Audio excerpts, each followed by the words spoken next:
The college basketball experience preview and picks episode for Friday, January 17th of the Sports Gambling Podcast Network is brought to you by Underdog Fantasy. Sign up, and when you do, sign up with the promo code TCESGPN. You get a 50% deposit bonus up to $1,000. That's UnderdogFantasy.com. Promo code TCESGPN. Hey, this is Derek Stevens. I'm the owner of Circa Las Vegas. You're listening to SGPN. Let it ride.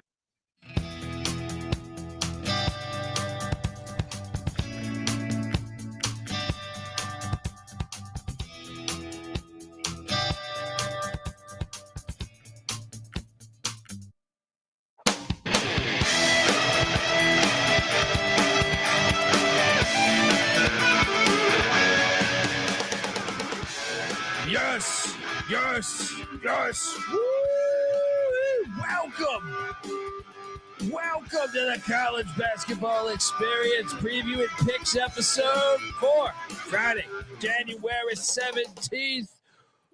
Whew. I mean, we've had ourselves a day just with college hoops delivering. Let's not even talk about the gambling. Let's just talk about college hoops delivering. How many fucking great games were today? Phil again. YouTube.com/the college experience. Hit that like and subscribe button. If you're wondering who the hell you're listening to, my name is Colby Swing Database Dan, aka Pick Dundee. That's not a pick. This is a pick. He was raised in the land down under, where a man thinks on his feet, speaks with his fists, and lives by his wits. When Dundee happened, he was a superstar. And you're nothing but a chameleon, lemon-headed, coward, terrorist pussy. And I'm after you, buddy. You're going to pay for it. Good night. Wow. I mean, everywhere. My head was... Good thing I got these 8 TVs because it was every 5 seconds. Oh, that game's awesome. Oh, that game's awesome. That game's awesome. That game's awesome. I mean, I can't believe the amount of people that sleep on the sport because it delivers so many times. I am joined by my co-host. He is the host of the Big 12 College Experience and the Ride and Rush Show. Give it up for former video coordinator for Hall of Fame coach Bob Huggins and Frank Martin, Ryan McIntyre, a.k.a. Moneyline Mac. How are you, brother? Oh, man, what a night. I mean, like you said, it felt like a mini Saturday with all these buzzer beater, crazy games finishing out. Wow. And the way that just finished in Corvallis, what a night. Mac tonight. Come on, make it Mac tonight. We're also joined by third man in the booth. Hopefully you checked out our ACC college baseball preview. The season starts on February 14th. He is the host of the College Baseball Experience. And those previews are just getting started, so check them all out. Give it up for the great Noah Bieniek. How are you, brother? What's going on, boys? Lots to talk about. A hell of a fucking day. I mean, from everything to non-basketball related things to basketball related things that I've got to own up to and face the music to a couple of fucking huge money line calls from last night coming through. Man, I've seen the comments and tweets and DMs. Like, I've had a rough week. Finally good to plant the flag on the mountaintop.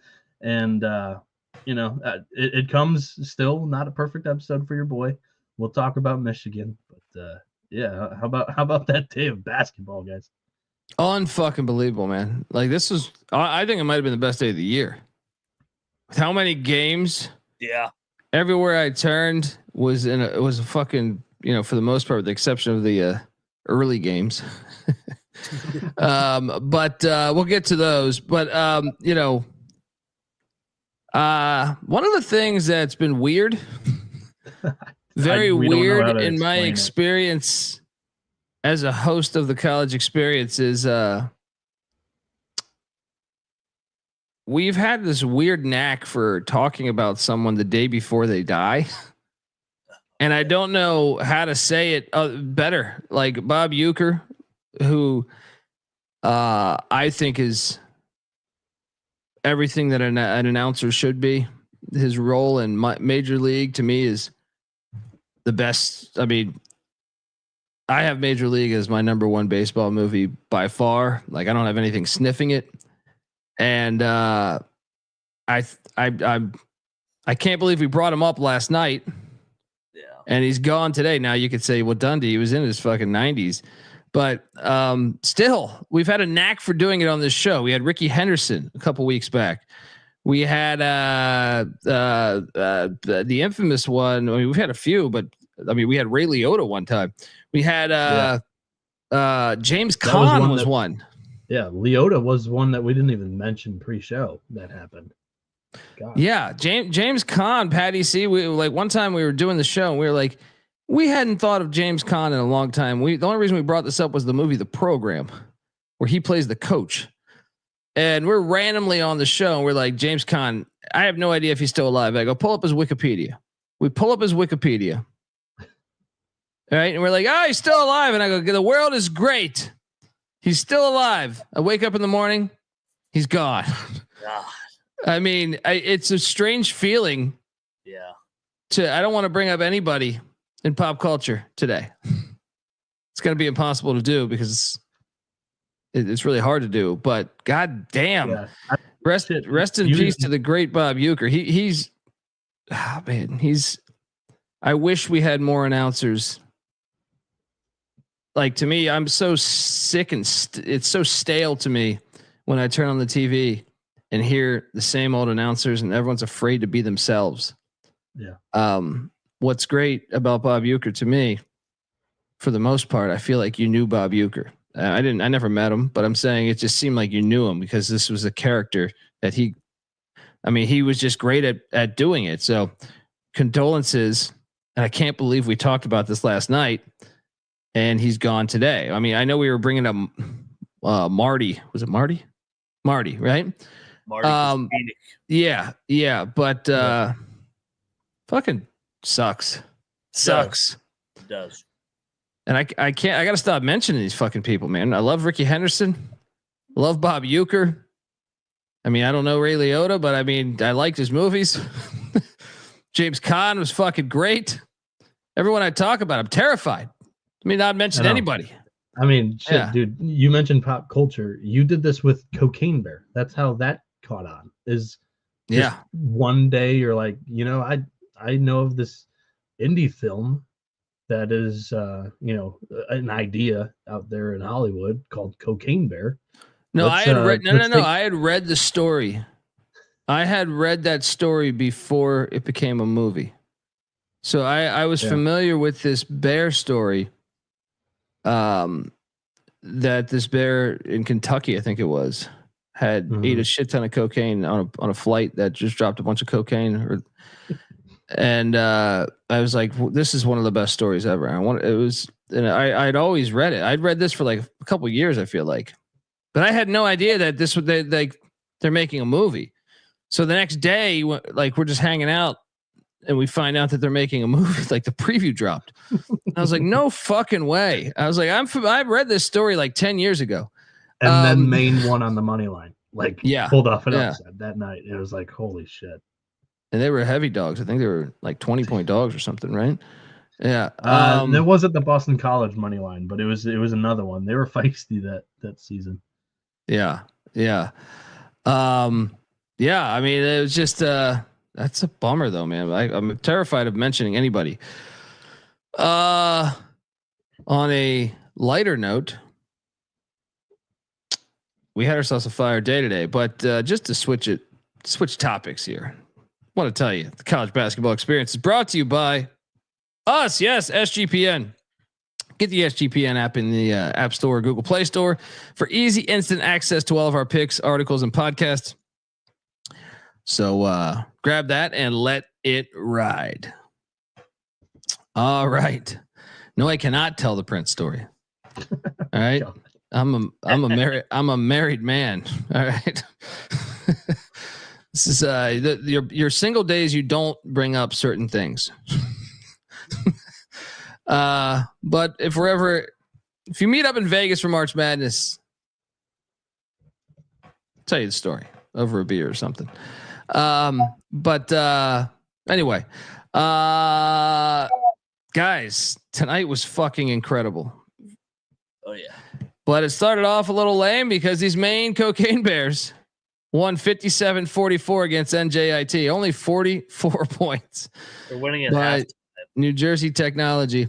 What the fuck's wrong with this team? They're fucking ass. I think they literally covered like for 35 minutes out of the game. Yeah. And sold at the end. I was like, oh, this is a good start to the day. Yeah. Yeah. Alfred 44. The Coppin State looked good against Cheney, Pennsylvania. And shout out to someone reminded me that was Andre Dirty Waters' alma mater, which I actually knew. I just didn't make the connection that it was in Pennsylvania. Andre Dirty Waters. If you didn't have the pleasure of seeing Andre Dirty Waters, first off, huge asshole. Like, I mean, he would fucking go after your knees. This is what targeting should be for, is a player like Andre Dirty Waters. Now, to me, he made the game more entertaining, but was he a cheap shot artist to the utmost? 100%. Anyway, Coppin State game ball, nice win. Then what if I told you, I have this 8 TV setup. I think I've showed you guys this, but one is a big screen. The others are just like 50 inches. And I normally put the best game of the night on the big TV. It's hilarious. I kept it on New Hampshire UMBC on audio. So that's the one that's normally always on audio. I know I'm not like Bieniek where I play. I got the audio on all 8. All right. It's fucking savage. Don't assassinate me when I'm not on the stream. I do that because I'm also like on social media all the time watching these games. So if my head's down while on my phone or computer and I hear the cadence in an announcer's voice, I know where to turn my head. That's how I channel that. But it is some sicko shit. But I had this game on the entire way. New Hampshire UMBC actually did deliver, and it delivered a major upset. I didn't bet this game. Yeah, I was about to turn it off, and UMBC went on a big run. So, but how about New Hampshire? Heavy dogs winning outright in Baltimore. I'll play their little music. All right. I did not see this coming. I mean, damn. Did you bet this? No, I didn't bet this. I just was shocked that they won. I was like, good for them. They might be game ball worthy.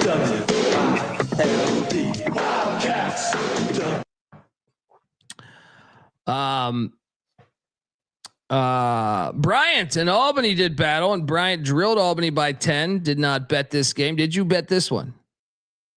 Yeah, I took Albany. They ate shit in the second half. Bad bet. No, I think bad bet would be this one. Bellarmine. They're done. I'm done. Dude, I even got what number did you get? I even got 16.5. 15.5. I just know that the second half started on a 25-0 run. It was like when we talk about crazy like just outcomes in basketball games, a lot of people will point to like a couple of the game winners we saw today. The last 2 days have provided like umpteen overtime games. This might be one of the craziest happenstances. A 25-0 run to begin a half. Oh my God. I was like, what the fuck? What were they down at the half? Like 3? Something like that. A little bit larger than that. Yeah. Yeah. 4. It was 4. Yeah. It wasn't much talking to that Bieniek. I was hosting the pregame show. I was like, oh yeah, Bellarmine's gonna fucking cover finally. I can't take them anymore. Like that. That's the last straw. Can't cover 15 at home against Lipscomb. I got 16.5, and I thought I was so sharp. I was like, I waited at this slide 16.5. No, got destroyed. West Georgia got destroyed by Gulf Coast. I had the discipline not to bet this. You bet this, didn't you? They almost backdoored this. I was fucking waiting for that classic Gulf Coast choke job. They got it down to like 15 at the end, but couldn't get it across. They no shit. They were down like 13-0 to start the game. And then I'm curious, paging Dr. Bieniek. Is this the fucking hook? 1 of 2 today? Delaware. Well, let me tell you, buddy.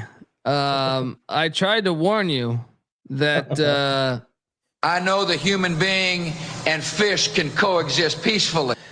Very peacefully, because these sea wolves, which I still don't know if they're fish, but I'm going to go ahead and throw them in the fish family. Stony Brook plus 10.5. Double lock. Battle win for myself and Mac. Mac, how great are we and how bad is Noah? It was a nice comeback. I enjoyed that cover. Shout out to our Seawolves. Let's go. Yeah. In the final 2:30, Delaware scored 2 points. Yeah, nobody wants to hear your excuses. Yeah, it was a tight game for most of it. They pulled away late and then just took their foot off the gas when they had like a 15-point lead. And that was how the day began. That was mind is in a different space there, but Temple was going on during this, so I was okay. But yeah. Well, I think I flew solo here. So we cashed on Stony Brook, and this is where I started to get really heat up, I feel like. But I'm not sure if you went with me or not. I think you may have. Which game? Siena? 93? Yeah. I didn't bet any of the AAC games. I picked them all right. And by the way, they're coming back on Fridays in a couple weeks. I was looking at the schedule. No, they are. In like 2 weeks, they're back on Fridays. I don't understand. And then next week. Yeah. Siena 93, fucking Sacred Heart 74. Ask what you cannot do for your country, but what you can do for your fucking pocketbook. Bet on and fade fucking Sacred Heart.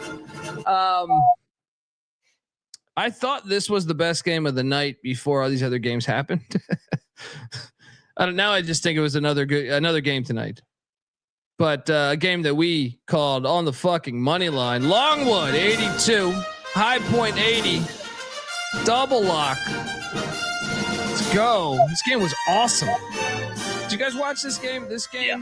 I had to do the football show and like a little bit of this, but it was just this was fucking awesome. Probably going to throw it on again in the morning. So I have it on audio, but this game delivered, man. How great. That stadium was rocking too, man. Yep. Your thoughts? Oh, it's a great arena. I went there last year. It holds about 3,000, perfect for the mid-majors, and they've had High Point's number. I think their physicality under Griff Aldrich gives High Point's a little bit of a finesse team. Let's call it like it is. They're super talented, but they're a little soft. And the physicality of Longwood bothers them again. The Big South is kind of open right now. I mean, High Point is the best roster, but you got Radford and Asheville at 3-1. You got High Point, Winthrop, Longwood at 3-2. It's gonna be a fun league. Yeah. I mean, that game was awesome. That's everything you want. That's what I'm saying. Like as much as like, you know, some like the Northwestern game delivered tonight, right? Oh yeah, that game was. Yeah, but that's not even like a true blue blood. But I'm saying like sometimes Carolina Duke's incredible, right? Or whatever. You know, UCLA Arizona is incredible. But to me, this is as good as a lot of those games. High Point Longwood is everything that's great about college hoops. That shit was packed. It's everything that the NBA is not. You know what I mean? You could just feel that building. There was runs back and forth, and it just felt. It was awesome. It was just an awesome watch. We ate a pile of shit on Vermont. I feel like this was the right side, but I played with their food tonight. I mean, dude, we had it at like 12 with what, like a minute left, maybe something like that, maybe 11. They did not cover. They won by 8. The spread was 9.5. So we ate shit there. And then I was furious at this game. If you want the most annoying game of the day for a loss, it was right here. I hope everyone in the chat watched the Marshall JMU game. That shit ridiculous, man. Can someone? I mean, this was like a 15-point game with what? I don't know. 4 minutes left. I don't know. Something like that. I don't know how they covered. Like it was a blowout. They had the chance. Marshall had the ball down 1 with a chance to win. Well, they hit the 4-point play. I saw that with like 5 seconds left. I was like, why are you? No, but I think the possession before that, I'd have to. They had a spot, I thought, with the ball. Yeah, the 4-point play. Then he missed a free throw, and then it was out of bounds. Their ball. Okay, and then they score, they win. Yeah, and they didn't, and then they fouled, and then it got like. I mean, this game. I can't believe we lost this game because like I watched this entire game, and I felt like Marshall got their ass kicked 99% of this game. I just, this is horseshit to me. This is utter horseshit. We gave you the right side and it didn't hit. Like that. I don't understand how it didn't hit. It needs to be investigated, but what the fuck was this, man? Sucked. That's the best way to describe it. That shit sucked. Like I said, I basically almost chalked it up as a win. I never officially chalk it up as a win, but I thought they won the game already. I mean, I thought they were going to win by 10 going away, and they completely choked down the stretch. Brutal. That Marshall did this to them in football too this year. They actually ended up winning that game in overtime. But what the fuck was that? Terrible. Like, I still, if I didn't have a good day, I would have been furious. If that was a bad day and I lost that one, might have been on bridge watch. Ryder beat the Mount 66-60. Nice call. I know you picked this. I picked the Mount, but we didn't bet this. Dude, somebody figure out Ryder to me. I can't figure them out. And then this was a bad play by SC, but I don't mind this play. I don't mind this one. It was over early. Didn't have the sweat. App State 62, ODU 43. This was kind of a loyalty play by us. Like ODU had been so good to us with a couple money line dogs, and we're like, all right, we'll go in on them again. Probably was a sell spot for him looking back on it. But hey, you know what? We hit on him a bunch over the last 3 weeks. Well, we hit on a lot of good stuff, tonight. Oh yeah, it's a good night. And one of the best environments, college basketball. Is it the barn? It is. There is hay in the barn. Let me tell you, because not only did they fucking storm the court, we knew this was a toxic play. We knew this was a toxic. There were 20 place people play on that floor for the first 40 seconds of that storming. Did they even know that they were going to storm? Like, at all? What good college basketball fan base isn't prepared to storm at all during this? Because they were live to win it in regular time. And like, how are you not ready to just bust on the floor at any point? Why do you hate them so much, dude? The home atmosphere is overrated. It is. It was loud tonight. It wasn't overrated tonight. It was lit tonight.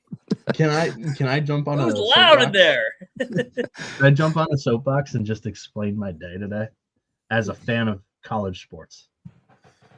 We are out at a family dinner, right? And there's an ESPN notification of Florida men's basketball that we prognosticated too, by the way, yesterday. Florida didn't play, but we still talked about it. And all of a sudden, an assistant coach, Torian Green, who was on the national championship roster. Yeah, he was a point guard. What do you expect? He was the point guard of the national championship team. He's back in Gainesville. Of course he's going to hit some scattered ass. Oh, man. So I'm at family dinner with my sister. With my sister and my mom. And, dude, so fucking annoying that was the time that dropped. Because I can't even play the card of, like, Colby being like, yeah, that's kind of just signs of good Florida coaches. Football coaches are assholes. No, it's what Basketball they do coaches down there. You cover up murders. If you're a nice guy, you don't win it. Eat the ass of strangers. That's just the way it rolls. What do you get accused of doing? I didn't even read it. Groping a woman. So I mean, I don't know. That comes across on ESPN push notifications at family dinner. Then you got this total disaster, and after me shredding the barn. This isn't just a one night thing. This has been like one of my biggest brand plays for 3 years that I've been on this show with these guys. The reason why I didn't bet Michigan, and I didn't say it on last night's show, is that Dusty's got IU like that. He's going to Indiana after this year.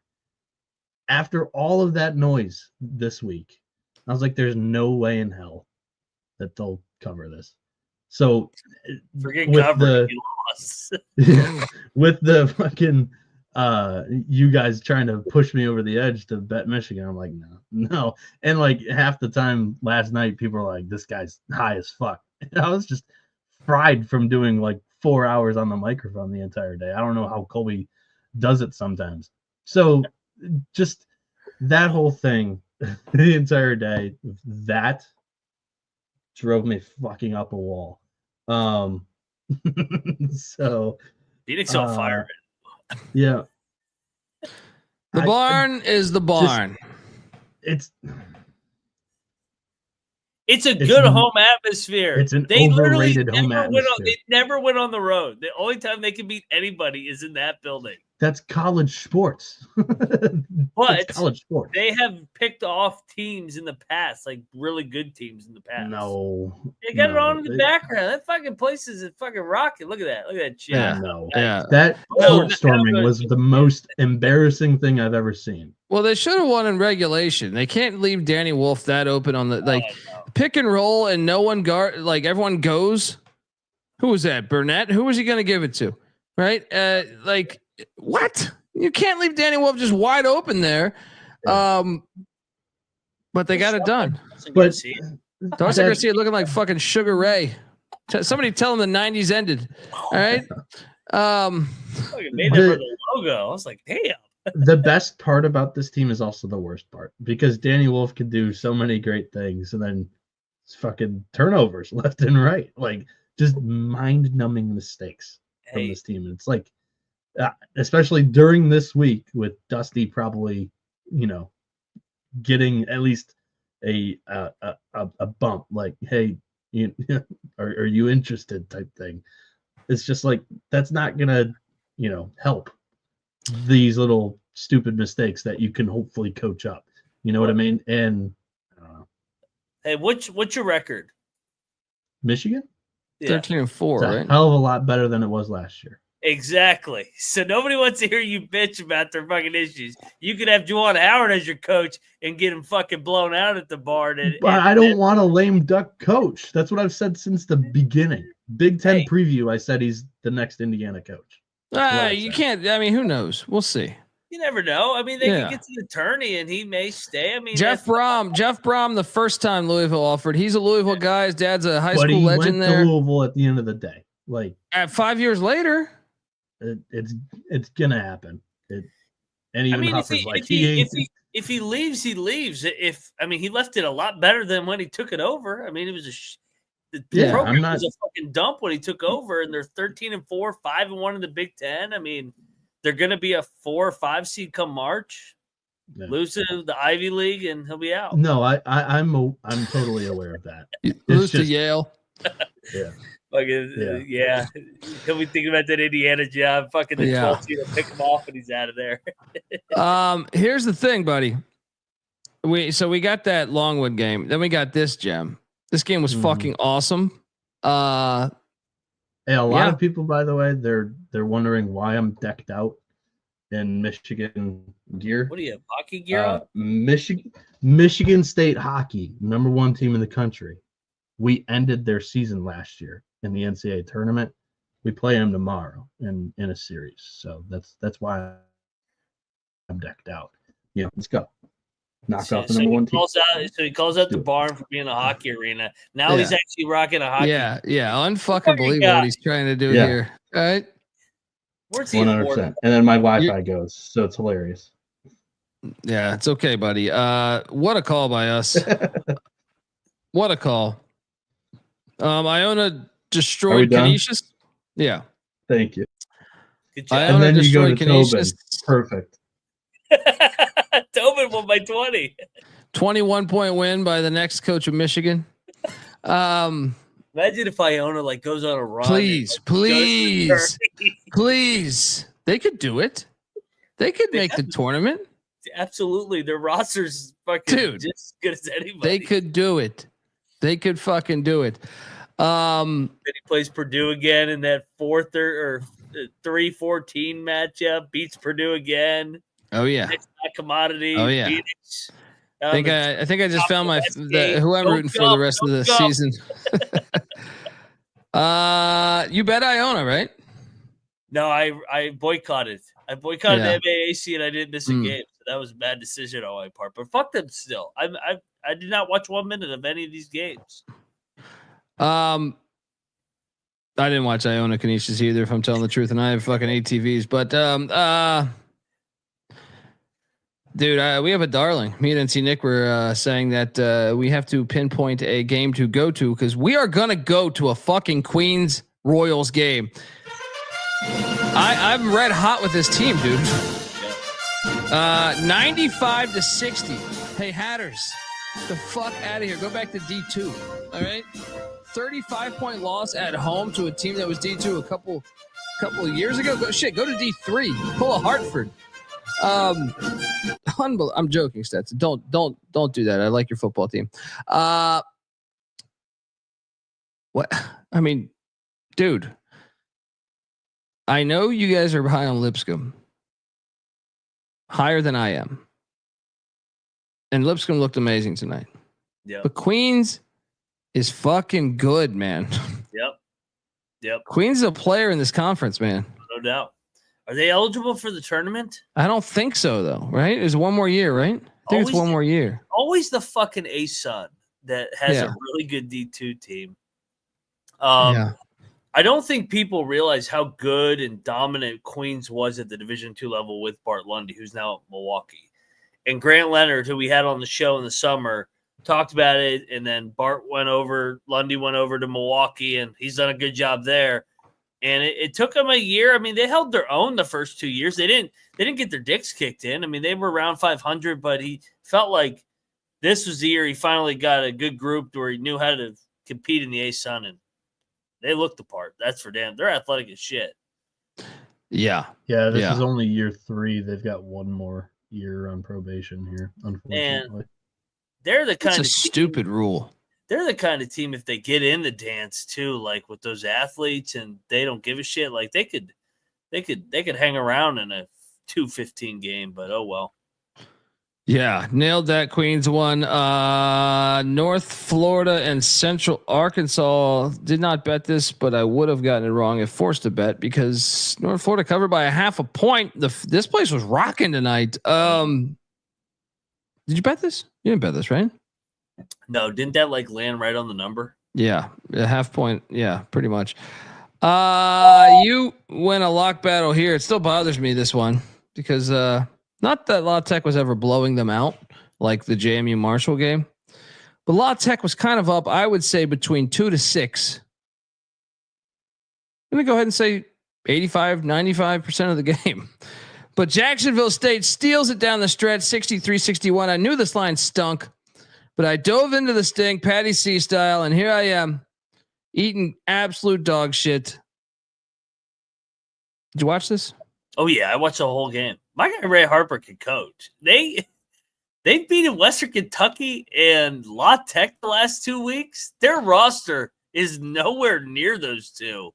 That's honestly, that's almost a game ball worthy win. Beating La Tech, just the way that they did grind it out, and they're tough, man. They really guard and they rebound. La Tech needs to be a little value the ball a little more. I don't trust Hester. They throw the ball like they're unorganized offensively sometimes. Like it's like what are we doing here? Like get the fuck out of the way. You know what I mean? Like, it is I believe this point guard didn't play at all last year, and they lost Isaiah Crawford. So, yeah, it showed tonight down the stretch in big moments. But you know, I'm not sure if we triple lock this or not because I don't remember anything. But I do. Because I checked my account. Oh, I took Temple plus the points. Oh, I took Temple on the motherfucking money line. Fuck you.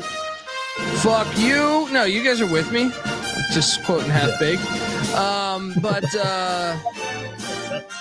Crowder says the triple locks never win. This one, I know. Fucking was the easiest win of the what night. are we talking about, guys? why? I just knew this when I feel like the chat actually knew this too. So I should crown the chat. I feel like majority of the chat was with us last night on this. It just screamed to me right when I looked down at this. I don't always feel like Memphis struggles there. I always do. I feel like just Temple gives them a game, and yeah, They had a good crowd, by the way. That shit was lit. Like kind of Temple needs to be good again. Yeah. Like when I first got into college basketball, Temple was a fucking power and it was awesome. It was like they were a team that would go deep into March. They always had fucking guys, man. Like just when I say guys, like they weren't always like a good shooting team, but they just had athletes that could really fucking great defense, some athletic bigs.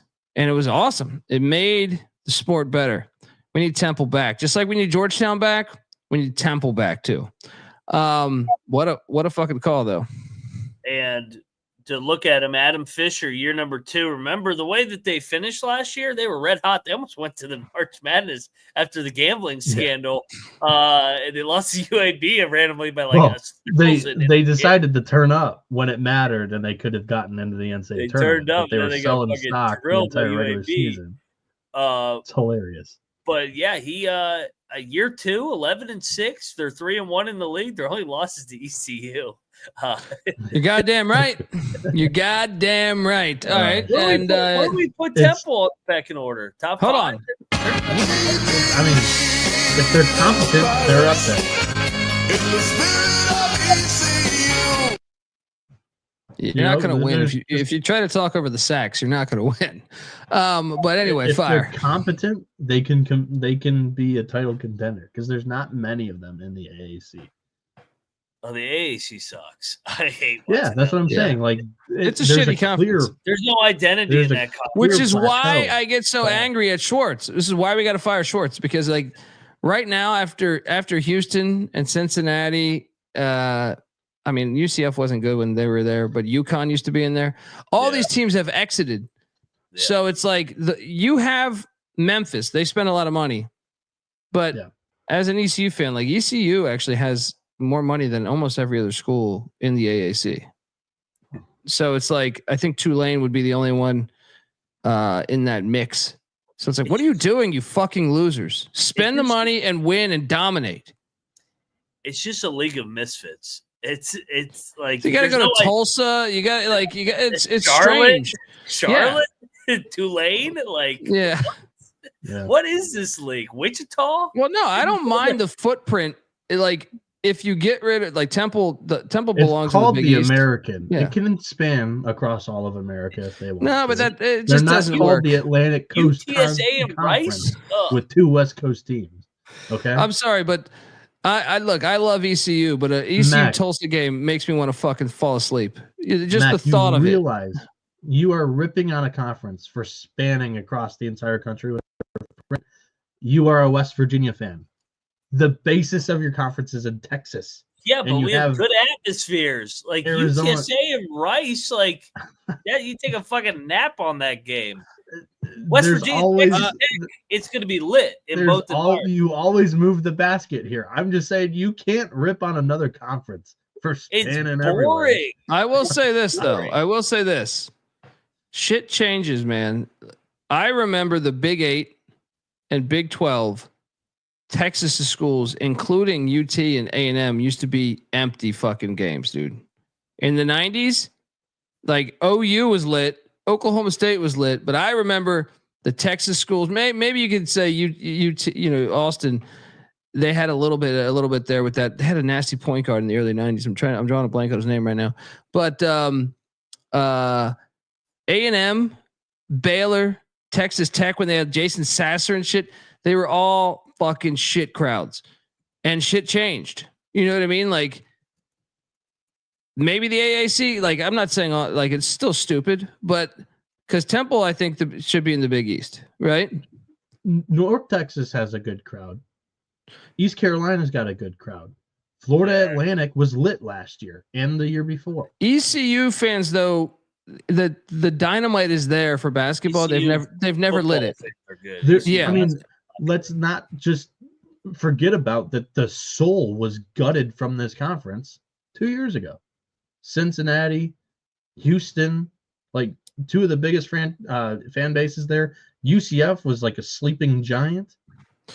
Yeah, but UCF's a perfect example. You see their fans now. That was not the case when they were in the AAC. Oh, yeah, it's fucking rocking now. That's what I'm saying. In my opinion, ECU the bounce house was fucking crazy for football. No, I'm talking basketball right now. This is the college basketball experience, right? And I'm talking fan bases. But no, sure. But this goes into that, Bieniek. Like ECU basketball, all they have to do is light it, and you see baseball, you see football. Yeah. UTSA is the same way. UTSA, to me, is one. All they have to, I mean, not as much as ECU, but still to a certain extent. I think UTSA, if they give them just a decent team, if you like that thing. The reason why, like in the South, college sports rule the fucking day is there's no pro sports. Look at San Antonio. They only have one pro sports team, you know? Yeah. I mean, UTSA's a smash like that. Wichita has proven to be great before. They don't fit in. They should go back to the Valley, if you ask me, especially because unless they start football. If they start football, come on in. But, some of the other teams, I get it. It's just weird. Philadelphia to Tulsa, Oklahoma is fucking weird. It's like the fucking Tulsa King show, right? When Temple comes out, there's the Tulsa King game. But there's just I actually think it could work if you had buy-in.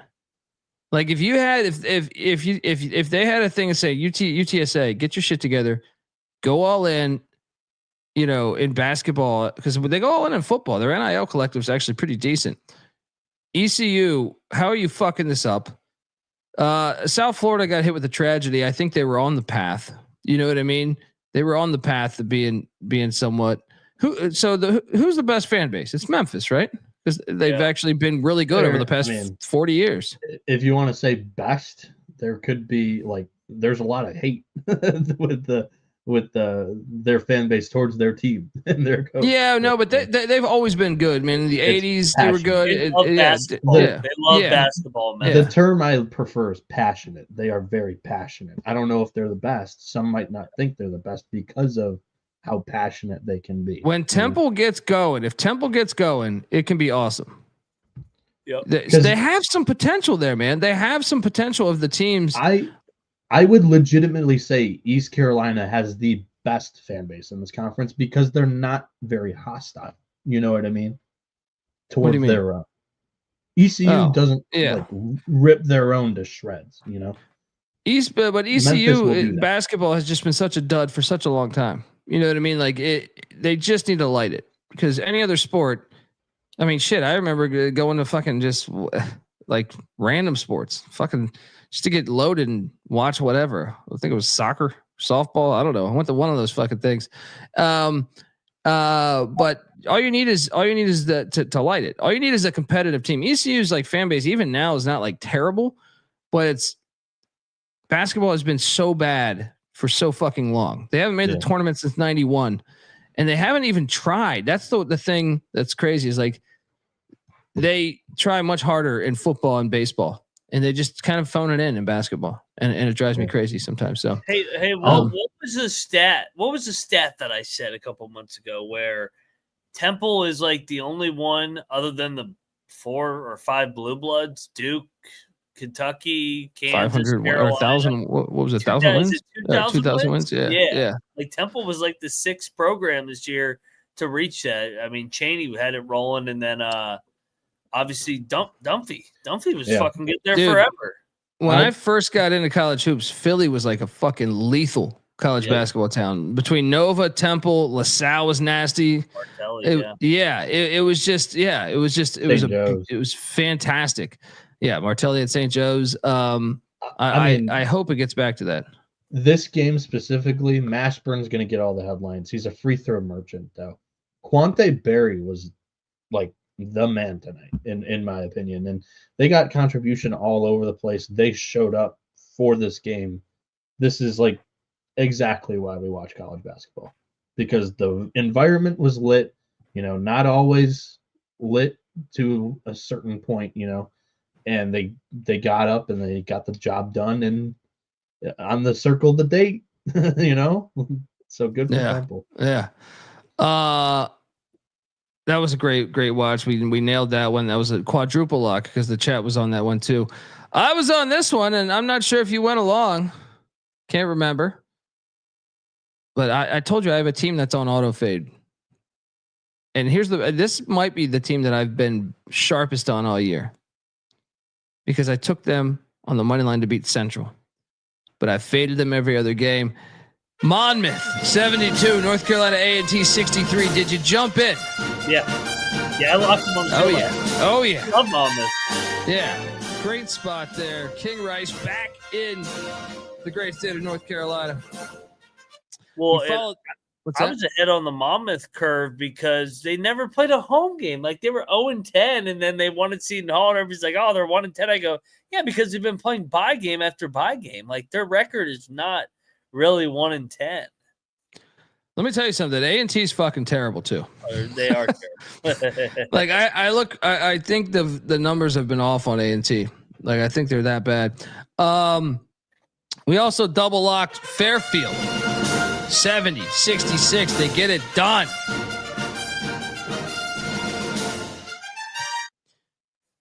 Very proud of myself on this next one too, because I stayed away from Sam Houston State because the line stunk. You went with Kennesaw because the line stunk, and Kennesaw won in overtime. Did you bet this game? Yep, I had Kennesaw. There we go. That was a great game, actually.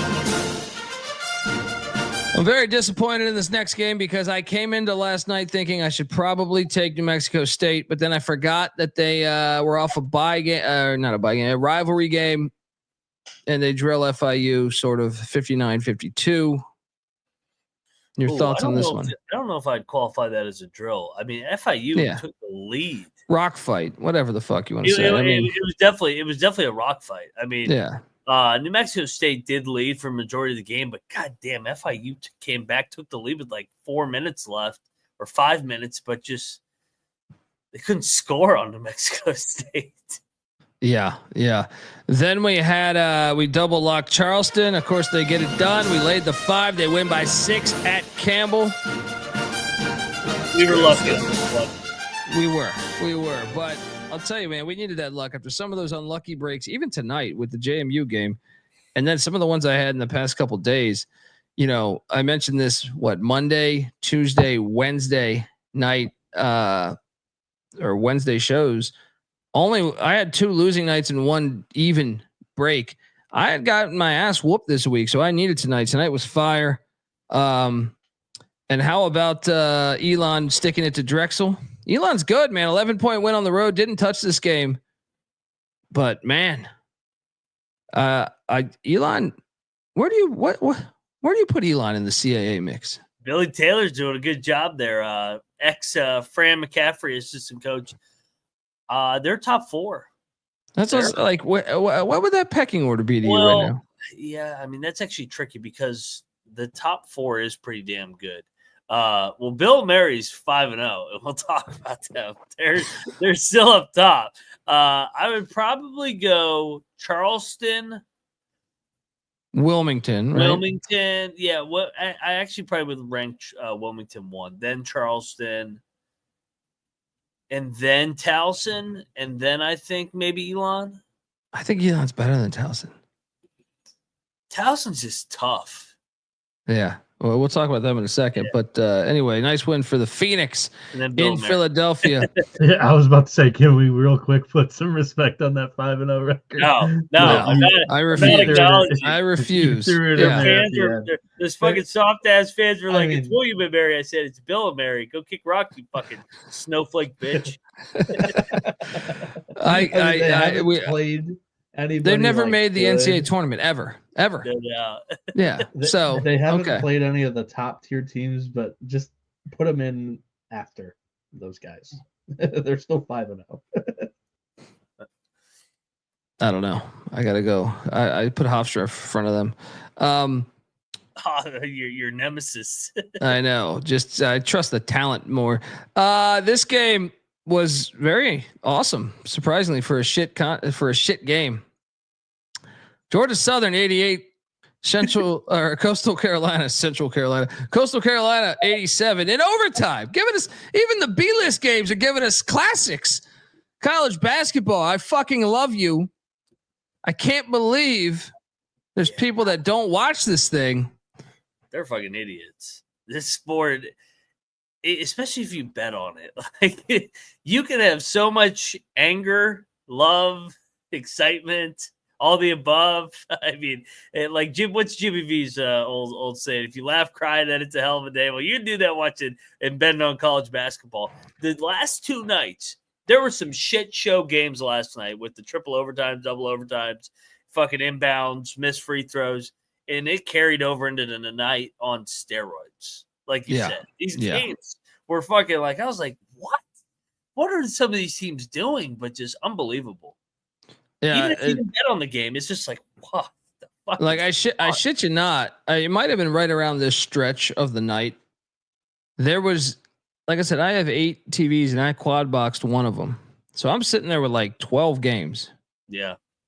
Or what, 11 games. And I'm sitting there like every one is in this like final couple minutes. You know, one's in the final 30 seconds, the other's in the final 2 minutes, like a slew in the final 4 minutes, but all of them were fucking neck and neck. It was, you know, you got to be a pro to be able to watch this. My oldest brother came over. He was like, there's too many fucking TVs, too many games. I can't do it. I can't fucking do it, dude. He's like, you got to have just 2. You got to have just 2. He's like, I can't, it's breaking my fucking brain. What about Nick? Nick can pull it off, right? I think he's still he hasn't been over here yet, but he's I think a skeptic because I saw him at his house once with the quad box. Now he doesn't like the quad box. This might work for him, what I have here, but bigger screens. Yeah. But we'll see. Hampton hit for us today, barely. William and Mary wins 67-64.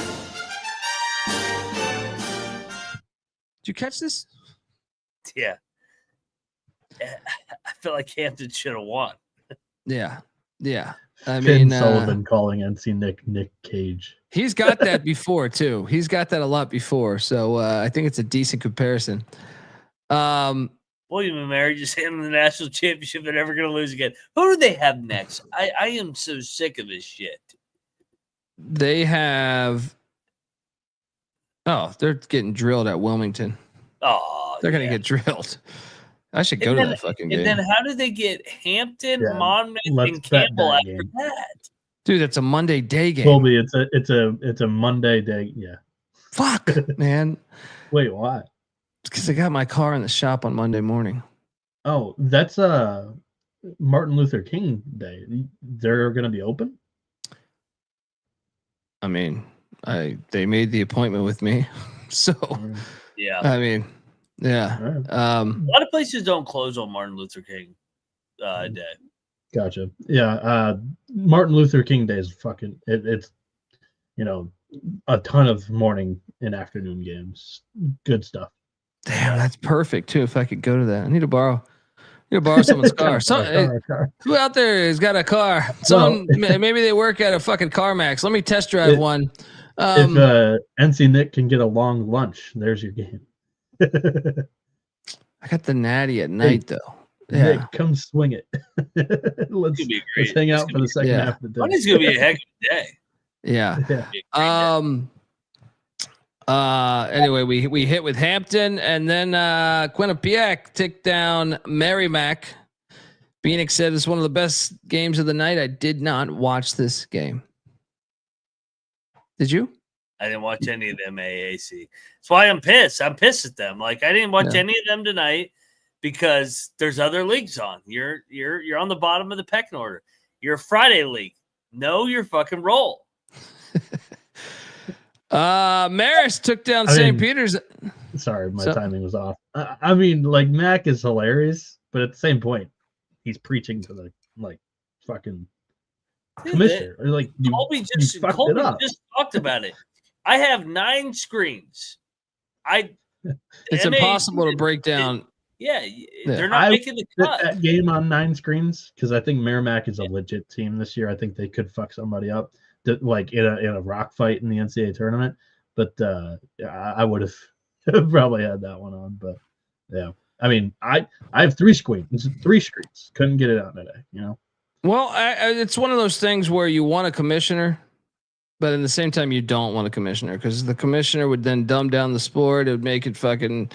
Like no. We're just talking about conference commissioner. You got no. I'm just saying, like college basketball in general is incredibly flawed. With like when you have 360 teams, you could actually do it where every single day, 7 days a week, from 8 a.m. or 9 a.m. or 10 a.m. Where do you want to set this? 11 a.m. all the way to 2 a.m. every night you could have a game if you got organized. But and don't give me ticket sales. I watch all these fucking games. You watch all these fucking games. There ain't anybody at the fucking Monmouth, North Carolina A&T game. Don't give me that. I had someone in our YouTube comments section say like, you keep saying this is a shit game, whatever it was last night or 2 nights ago. Maybe it was the Purdue Washington game. But he was giving me a hard time about the fucking thing, right? I forget how he phrased it. Noah, can you find that? What?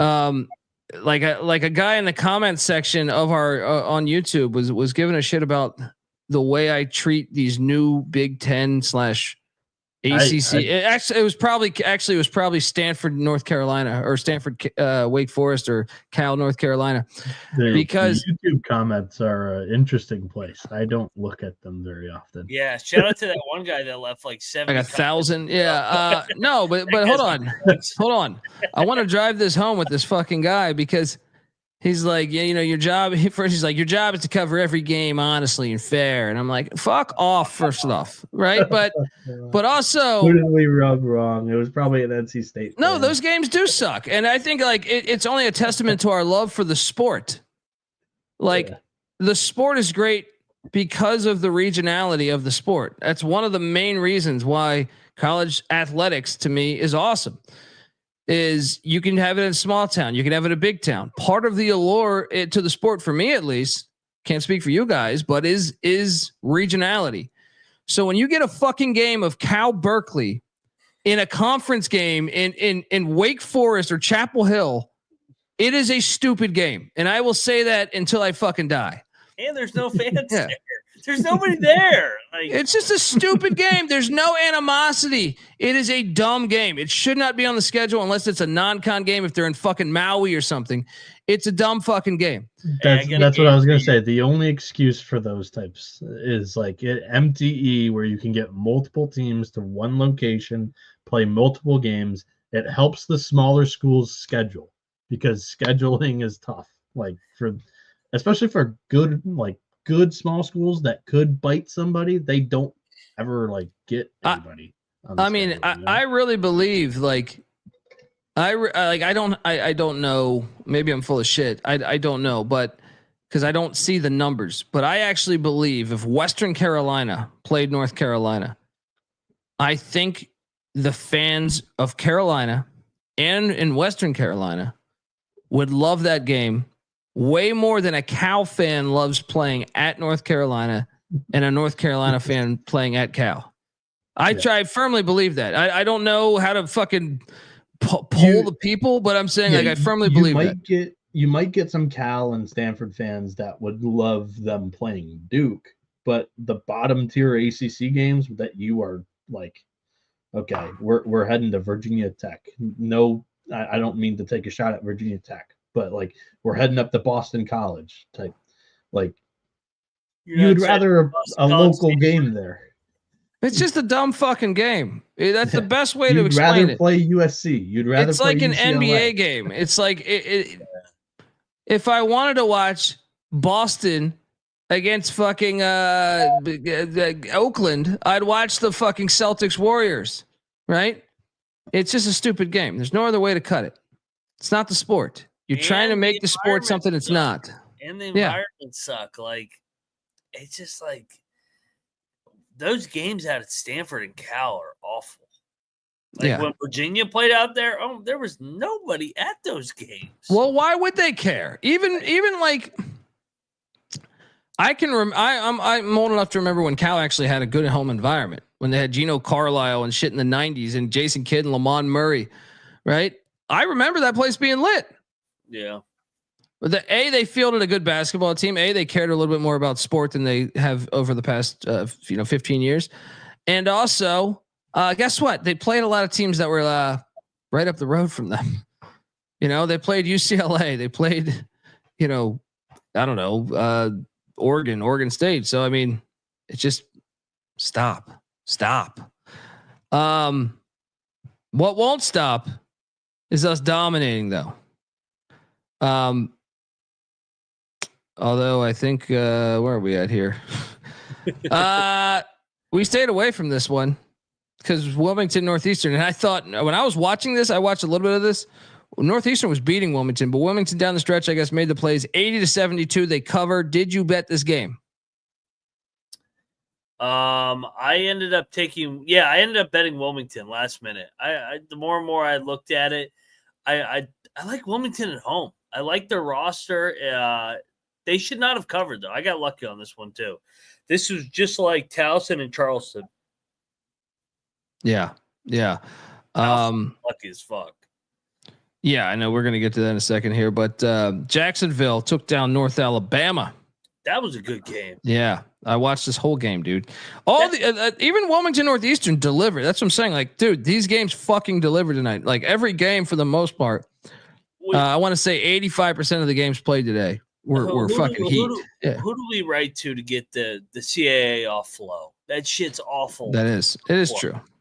At least can you get a fucking app that works right? Yeah. I actually have to plug it into my dude. No, I have to just go to my use my laptop. The app is trash. We have a better app than them. Yeah. And it's a good league. Like, get that on the plus. I mean, all this other bullshit's on the plus. They just re-upped, though. That ain't happening. I think I read an article in the past couple months. They just re-upped with them. They got good games. Colby is right. They just re-signed with Flo. Yeah. That fucking woman, Flo.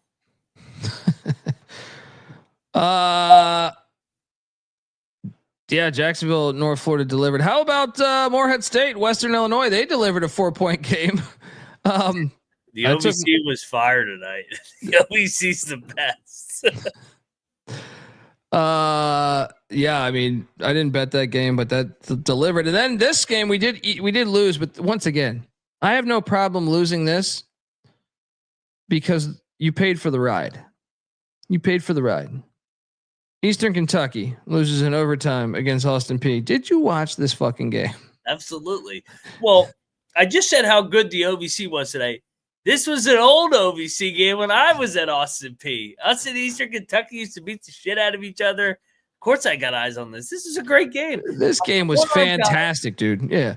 The one-armed guy always kicks our ass when we fucking bet against him. He blocked his shot to win the game. He's got one arm and he fucking still blocked it. I was like, God damn. He's fucking good, man. And that fucking guy, he gets a game ball for that. Game-winning block. He's only got one arm. He gets a game ball for being a fucking D1 athlete with one arm. I mean, no, he's incredible. It's like the Muzzy Boat shit. Yeah. I played basketball 7th, 8th grade with a guy that only had one arm. And let me tell you, for them to even play that, like they're going to be good. He was a fucking baller. Like it was a silky smooth shot. He was automatic from the free throw line. Like the Devils that we would play against would like drive to his opposite side, and he still knew how to.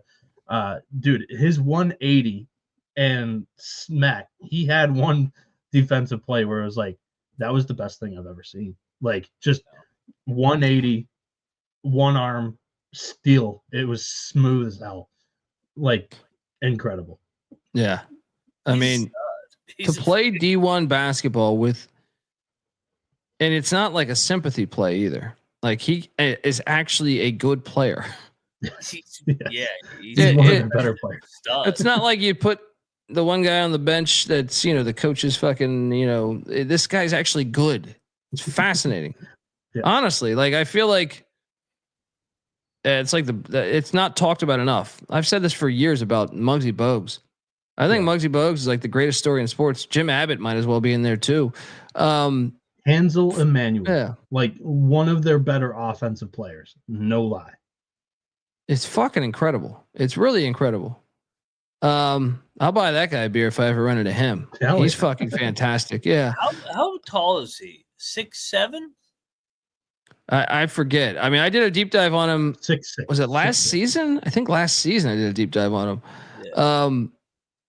But incredible player.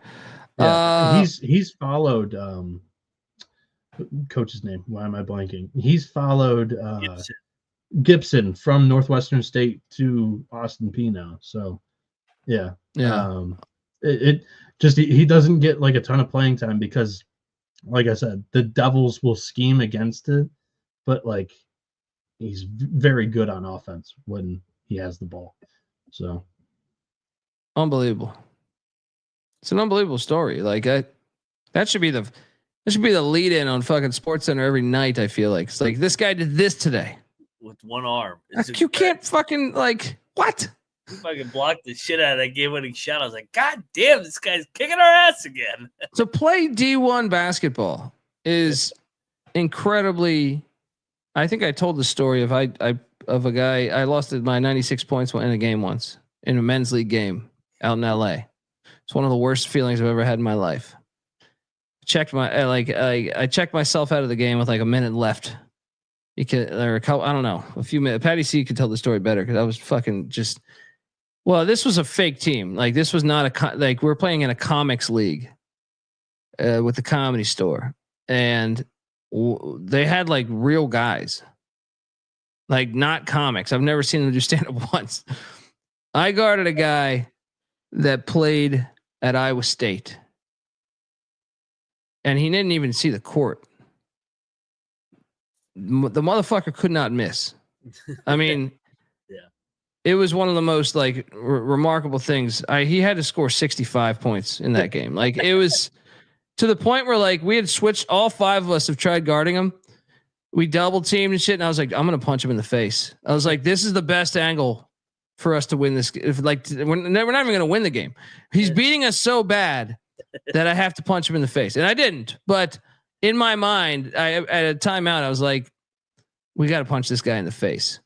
We got to do something. Someone just tackle him. I didn't realize it, but Emmanuel had 5 blocks today. Shout out to the capper. I went and just looked. 5? Holy shit. Yeah. Dude, I looked at his game log. It was like, what the fuck? I looked at his game log and he's only had 1 block in 2 other games. Like 5. Really? He's only got 1 arm that he can block it with. That's how impressive it is. Yeah. I mean, unbelievable. That's the best story ever. Best story ever. John, you probably weren't with us over the past couple of years. We told that story a lot. Yeah. Because they also had a big man. They had a dude that was like 6'10". It was really like their team had like 2 or 3 comics, and the rest were just straight fucking ballers. Like they had a dude that was 6'10". Like our guy, we had like our whole team was soccer players. And two people that had actually played basketball before. And it was a very frustrating, but most games were actually like against other schmuck comedians. You know what I mean? So it's like, okay, you could, we were a bad team by definition. Like we were a terrible team, but we were still like staying in these games. And then you play this team and you're like, what the fuck is this, man? They're not comics. Yeah. The one dude was like Sam Perkins. I played fucking Sam Perkins. It wasn't him, but it damn sure reminded me of him. It was like 6'10", 280. No one on our team could match up with this guy. So we got our ass up. It was one of my favorite moments was checking myself out the game because we had you have no coach. Checking myself out. There's this like old, probably 75-year-old ref, this old black guy. He's just like, I'm checking. I go, someone get in the game. I'm out. This is fucking embarrassing. This is like, it hurts my pride as a fucking man. And he's just like, I gotta be honest, man. I've been reffing this shit a long time, and I ain't never seen some shit like this. It sticks with me to this day. To this day, I shave it in the morning. I'm like 96 point fucking loss. 96. If it was 100, I think I would have fucking lost. I just would have. You had to go 4 quarters to not lose. By the way. At the end of the game, they were doing selfies with the fucking scoreboard. It was fucking humiliating. This happened like the same time I was in a relationship I got cheated on. Let me tell you, I felt way worse about the 96 point loss than getting cheated on. I shit you not. I had a hard time coping, man. I had a hard time coping with my own friends. Like I shit you not. It has actually hurt some of the relationships I have with the comics on my team, because first off, they didn't have a basketball IQ. Right. So like it was a really frustrating team in general, but because no one would ever stay on their man. Right. And if we went zone, they would be out of position so often in zone. It was a bunch of soccer, but so it's like when I see them still, when I would run into them at the Comedy Store or out doing stand up, I shit you not. Like I can't be that cool with them anymore. Like for the most part, it just bothers me because I'm like, the comedic timing of your dog hurling in the background. Dude, what the fuck is going on with my dog? That's like 3 barfs in 4 days. Good Lord. Ah, man.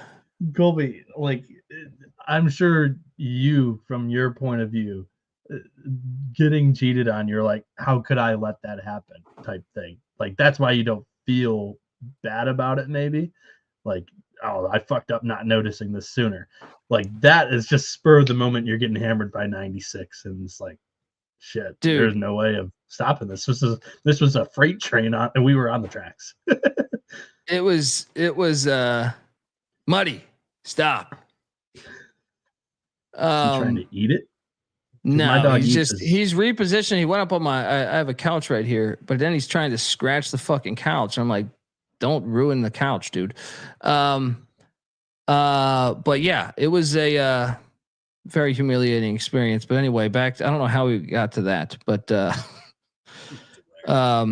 easily, like, tough spot, man. You look yourself in the mirror every morning, you're like, I lost my spread. When it was fresh, it fucking bothered me, man. It really bothered me. Bieniek, out South Dakota State, one of your locks. Jackrabbits roll against these Fighting Hawks by like 50.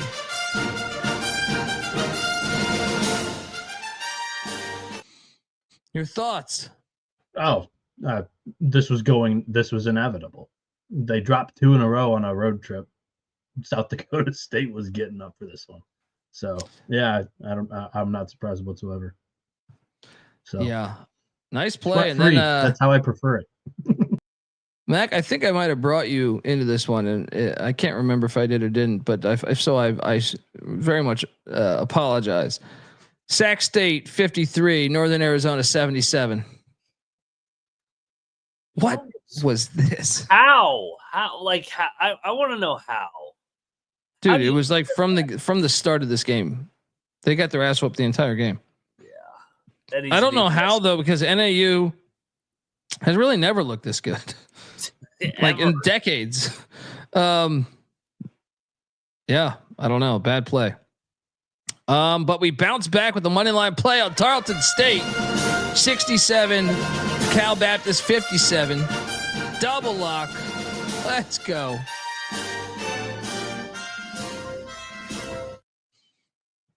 Your thoughts? This is a good game. It was, Yeah. man. I mean, both these teams are respectable. Yeah. I would love to see Cal Baptist join the Big West. Yeah, and I mean, Gillespie just continues to win. They're hot, dude. Yeah. Is there any way they could win postseason tournament? I don't know. Like they've gotten a lot better. Like they're playing out of their minds, but the schedule has been a little bit soft. They're at Grand Canyon Saturday. Yeah. Yeah.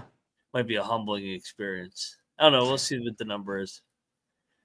But they've been cashing for us for about a month now. I know they've been a darling. South Dakota 92, Oral Roberts 82. I don't think any of us bet that. Next, we cash on UMKC getting 9.5. They only lose by 7 against North Dakota State. Double lock.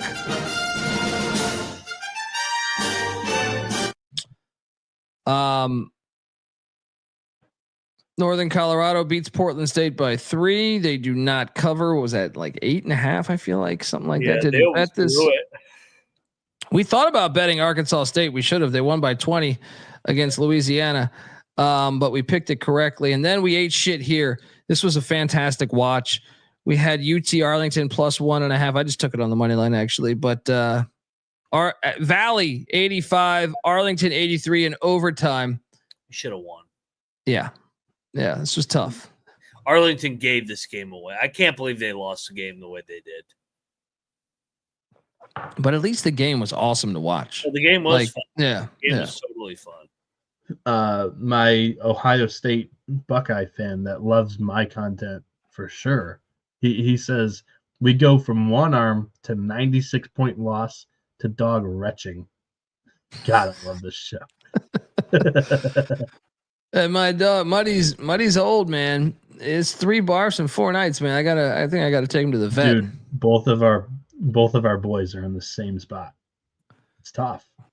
Yeah. I don't know what's going on with him, man. I feel bad for the guy. But yeah. SEMO 77, Tennessee Tech 70. Of course. Didn't bet this game. 20.5. Yeah, didn't bet this game, but they got it done there. Then UT Martin. Hey, Bieniek, you were with me on this, weren't you? Yes, sir. UT Martin 68. What'd you say? What number did you guys get? 4.5. 4.5, right? Oh, I had EIU like plus 6.5. Oh, okay. Let's go. Did you bet it early? I got it late. Yeah, I bet it after the show. Yeah, I didn't place anything last night. Yeah, you led the whole entire The Skyhawks. Look, yeah. Cooper Jacoby. Keep an eye on Cooper Jacoby for EIU playing some good ball. But yeah, classic game there. All these games kind of came down the stretch. Screaming Eagles of Southern Indiana got it done. Double lock here. 80-73 against Lindenwood. UBC, baby. SIU Edwardsville. It took double overtime. We thought the line stunk. We still dove into the stink with SIU. They won 87-80 against Tennessee State. Double overtime, giving us another good game. Didn't bet that one, but we bet this one. Double lock. Montana 63, Weber 59. I'm not sure that this was the right side, but we got the win. Weber will Weber. It was nice to be on this side of it. Weber should have won the game. They fucking led the whole game, and then they're soft. They don't make any winning plays. I mean, the play that describes both these teams, like the last play of the game where the ball's rolling on the floor and like 3 Montana guys just go diving head first, and the Weaver guys like trying to pick it up like a soft ass. Yeah. And I'm like, it says everything right there. It says everything if you pay attention. Program, I got this unbelievable. I'm hoping the game. God, they're such a disappointment too, dude. Yeah. They're such a I actually think their roster's not bad. They had one of the more experienced rosters. That's why they were kind of enticing to Mac and I in the preseason. It was like, okay, like their program in general is due for a conference title. They haven't won one in a while, but they've been really good. So it's like, okay, they've got all the experience coming back. Let's do this. And it's been so fall flat out of the face type of season. Soft.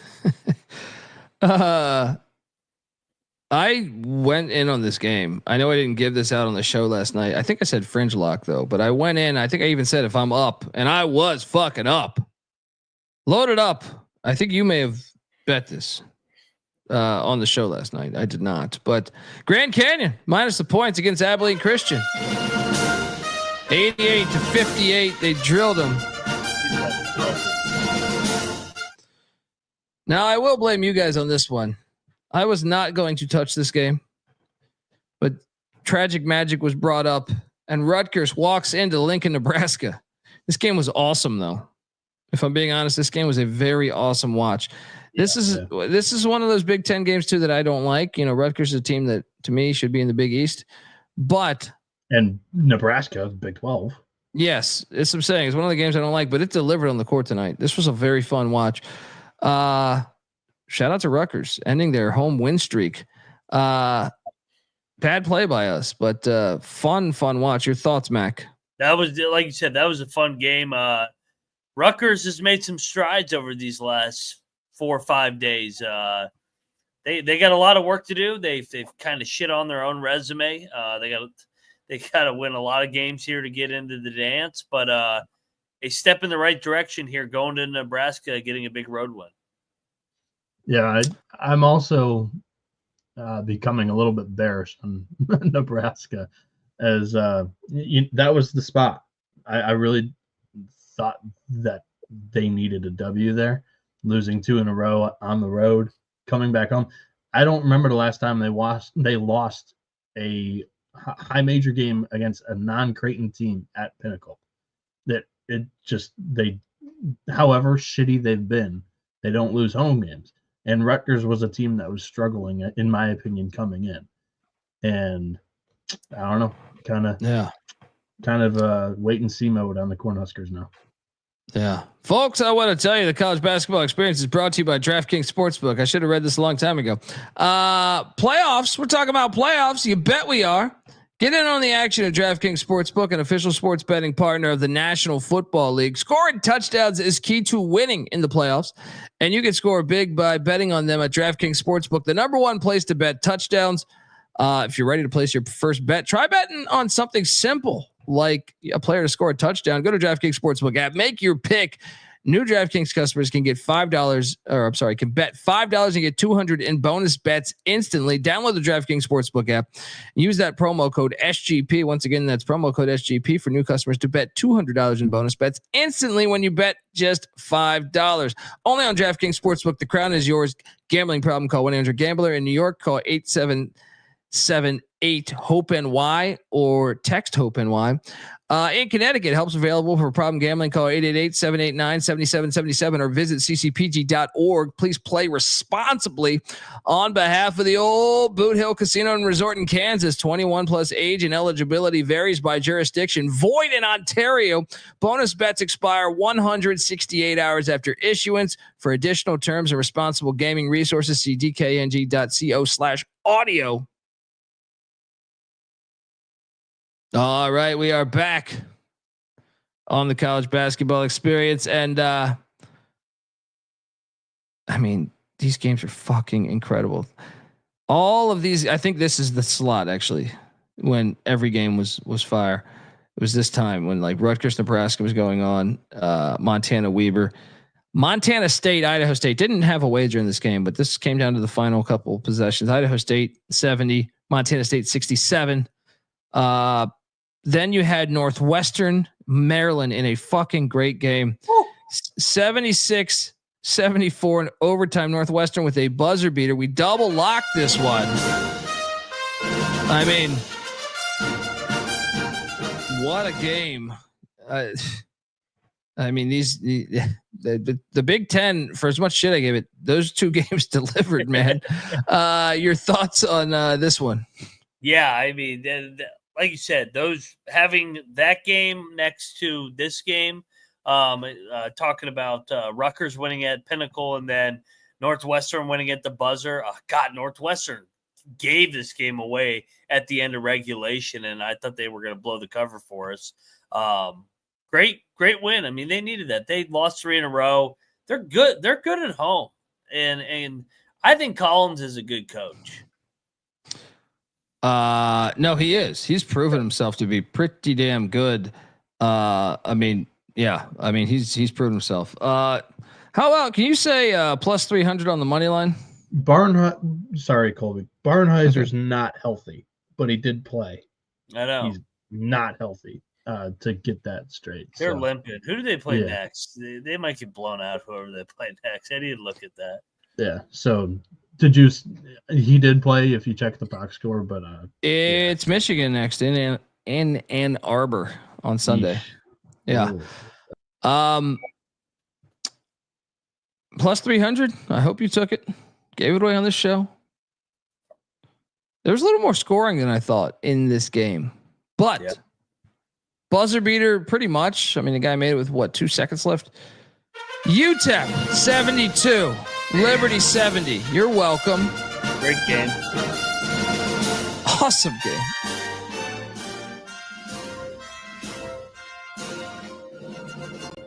Dude, this slot, like I said, every fucking game was incredible right here at this time.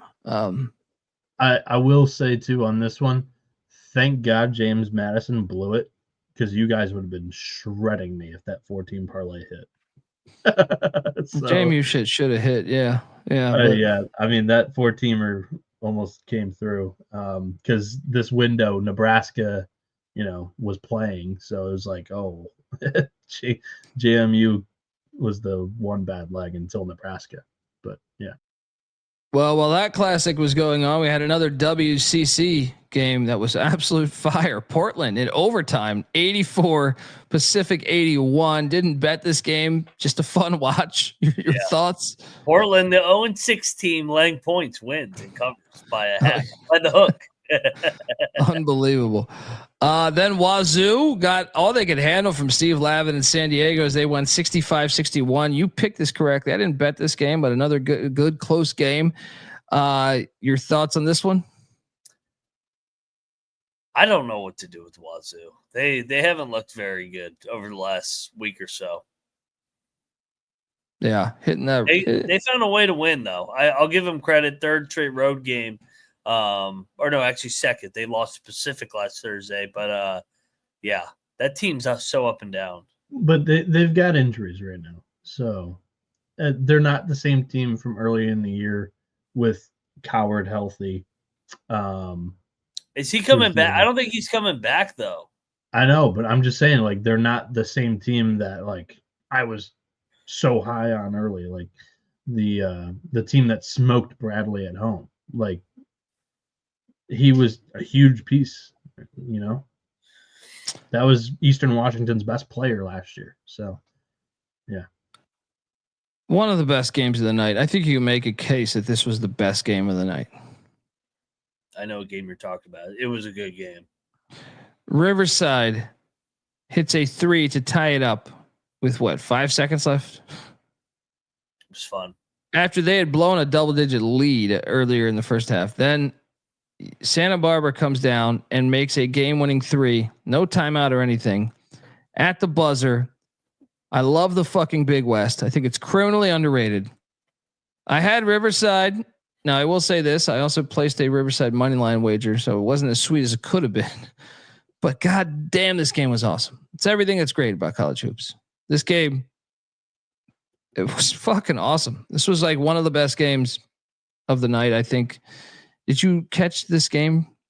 Oh, yeah. Yeah. I mean, Riverside, like you said, came out swinging, got a big lead. And then Santa Barbara came storming back. Actually, I think got it up to double digits. But buzzer beater, the lefty. And the best part about Santa Barbara is their announcing crew at home. That old man is fucking crazy. He is, dude. He's fucking out of his mind. What are you talking about? You know who I'm talking about? I know exactly who you're talking about. Yes, I don't know his name, but I know who you're talking about. He goes, "Oh, I think he got it off." It was like, dude, yes, he got it off. Like, if anything, there's 0.1 on the clock still. He released the ball and everybody went crazy, and then the buzzer sounded. It's Santa Barbara. Everyone's fucking relaxed and stoned. He's on acid. He's on some shit.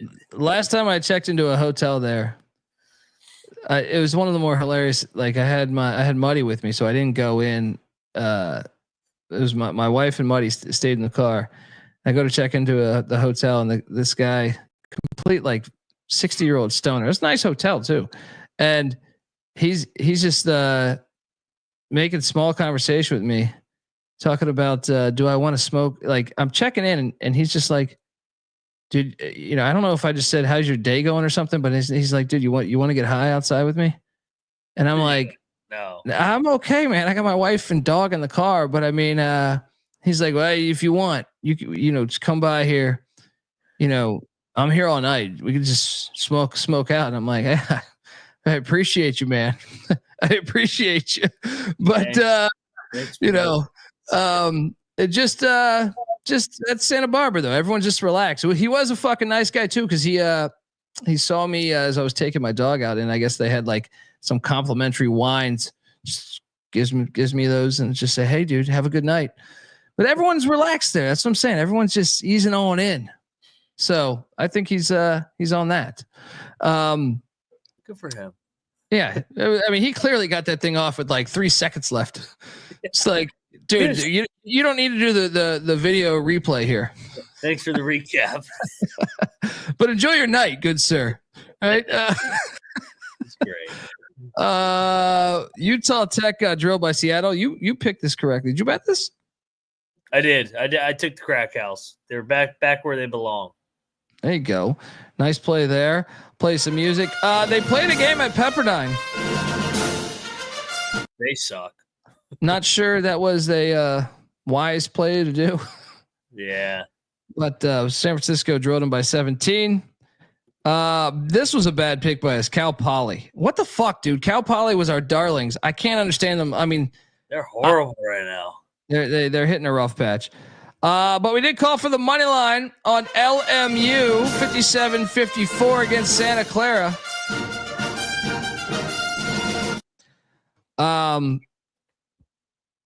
LMU, this was a sharp handicap. I think we were pretty good on this one, man. And we also cashed on Cal State Fullerton getting 20.5. A little sweaty. And then Long Beach got drilled by UC San Diego. Didn't bet that. I actually felt decent about that, though. I would have got that wrong. And then let's talk about this Gonzaga Oregon State battle between you two. I stayed away. This game was awesome. Gonzaga loses by 8 in overtime. Wayne Tinkle taking a tinkle on Mark Few. Who's the best team in the WCC? Gonzaga, but they got some holes. They don't play. They couldn't guard us three right now. I mean, if they can't guard us three, that's more than just some holes. So when they go to St. Mary's, hell of a temple spot too. By the way, circle the date on the calendar. This was the first Oregon State basketball sellout in 5 years. And Colby mentioned that was the Elite 8 year, right? So if I had to guess, I mean, I didn't deep dive on that. Just my guess. That's my yeah. So I think that it was either that year or did they make the run in the COVID year, Mac? The COVID year, they went to bubble year. Okay, so it was 4 years ago. Was the bubble year? That was their Elite 8. Oregon State. This was a hell of a game. Tight throughout. I mean, crowd was rocking. Everything that's great with college hoops. I love it. Tinkle needs a little bit more respect nationally for what he just did. This is a tweet from Sean Paul. Good account. He knows his shit. So their roster from last year, Bilodeau is UCLA's leading scorer right now. Tyler Bilodeau. Casey Abekwe at Washington, transferred to Washington. Jordan Pope, he's at Texas. Yeah. Dexter Akano, Utah State. They lost that entire team besides Michael Ratai. And to have the start of the year, like, they've been a cash cow for me. Like, Tinkle's doing a hell of a job, you know. So he is, man. A lot of people wanted him fired. I think I even was on a show this July that was talking about that. But what a win. And I mean, this game, I like them. And I mean, look, I think it's tragic what happened to Washington State and Oregon State. We were talking about this before the show. Yeah. I don't believe they belong or they deserve to get what was dealt to them.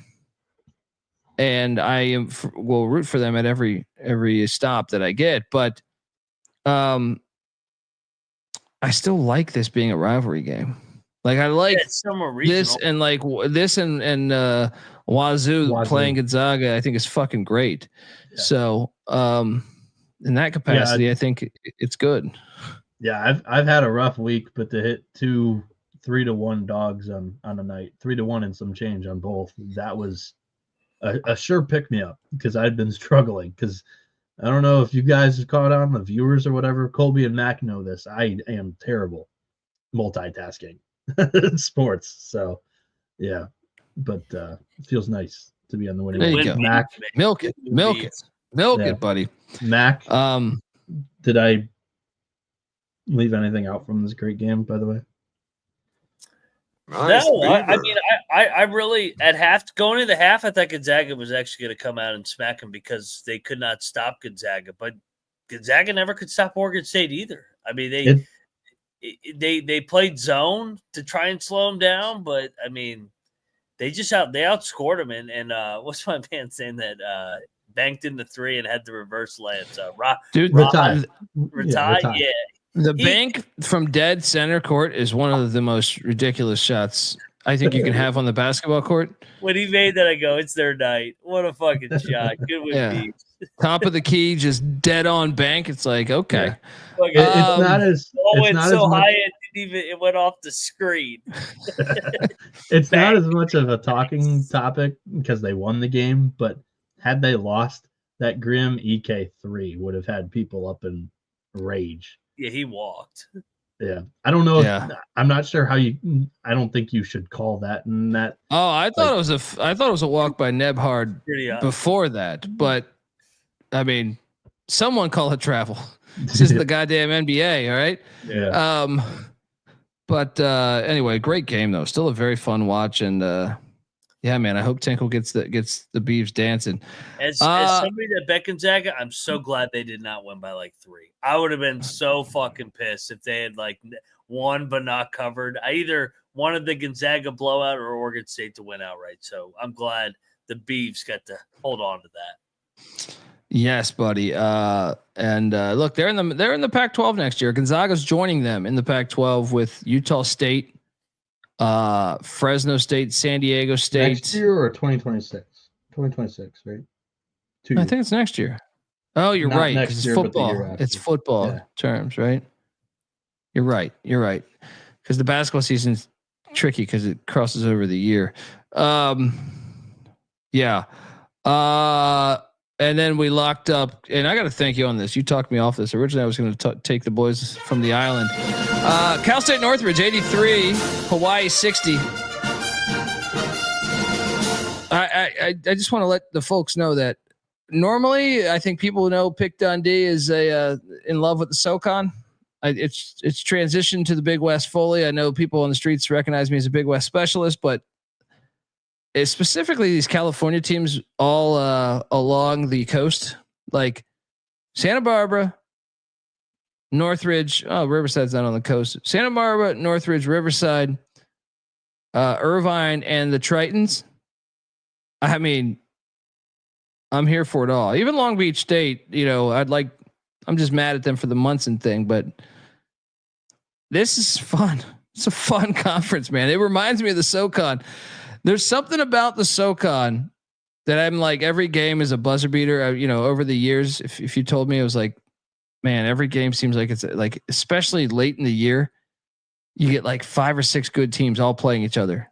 Right. And every game is awesome. Like every game should be like, if they had real people on Classic Sports that just deemed the game being awesome to put them on, like every one of the SoCon games over the past like fucking decade in February between the top half of the league is a classic. The Big West is starting to turn into it. I know this was a blowout on the island, but I'm talking about just those teams having to play. Like when I think about Northridge now having to go, to the next spot, the Santa Barbara Riverside game fucking delivered. Irvine, San Diego earlier in the week delivered. It's one of my favorite conferences, Mac. I'm looking at. It's great. Yeah, I mean, it wasn't always this great though. Like 10 years ago, 5 years ago, it wasn't even this great. Like this, it's peaking right now. I agree.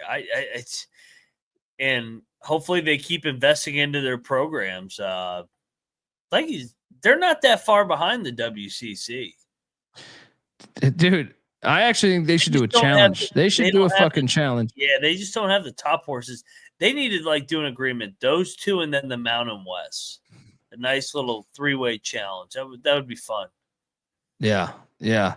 Shout out to Northridge getting it done on the island. It was not a hard ticket. They were like, fuck, LA's burning down. All right. It was an easy ticket out of LA to the island. Game balls. But before we get to game balls, I want to let the people know that the college basketball experience is brought to you by Underdog Fantasy. Yes, Underdog Pick'em has one of the biggest menus for all the sports. Underdog is always making it easier to win with profit boosting. Give me pick'ems. They got college hoops. They got college football with the Natty coming. NFL, MMA, NBA, NASCAR. I mean, everything. MLB, CFL, UFL. You can now use specials to boost on all flexed entries. So sign up. But when you do, sign up with the promo code TCESGPN to claim your special pick plus first time deposit offer up to $1,000 in bonus cash. UnderdogFantasy.com promo code TCESGPN. I like the Will Howard rushing prop that they're offering over there. Higher than 9.5 rushing yards. Projection. Yeah. Prop is short for projection. What's going on with this background right now? You're fucking making me feel uncomfortable. What's going on here? It's background. Why did we switch? The read end, I changed it. There you go. Okay. Well, game balls first, and then we can. Yeah. Game balls. It's a lot of candidates tonight. I can't remember a night where we've had this, other than a Saturday, this many candidates for a game ball. I mean, the way Minnesota won. Yeah. He left. Give me the game ball. Give me the game ball. It's just the way that, and the fact the barn was rocking. It's everything that's great with this sport as well. Tough home environment, great atmosphere. It sounds like an advertisement for fucking Chili's. But where are you going? I knew you were going into the football show while that was ending it. All I didn't include Bieniek. I just text you separately. Please, Minnesota. Yeah, please. Yeah, dude. If you listen to the football show, and by the way, go check out the college football experience. Listen to our national championship preview props. We talk about Dion potentially to Dallas, and some of the other coaching hires, and what the NIL is doing to the sport. But in the middle of that episode is the game winner, so you can hear my live reaction. It's fantastic stuff. Where are you going with your game ball? I think Temple. 4-1 in the AAC, back there, Adam Fisher year 2. It was just the way that they dominated Memphis, in my opinion. It was kind of a wire-to-wire win, other than maybe like the first 5 minutes. So the Owls, great win. Yeah, I will go to the likes of that. That was a great win. I mean, there's a lot tonight you can really make the case for. Nice Beaver. Oregon State game ball. You've been dealt a shit hand, but Wayne Tinkle says, I got something for this shit hand. Let's go. Let's go Beavers. Where are you going? Final game ball for you. I think Rutgers needs to get a game ball. Ending the winning streak at Pinnacle. They've had a good week. They've looked like they found something. Peichel's a good coach. I like the Rutgers program, so that's a big win at Nebraska. We still have 2 more.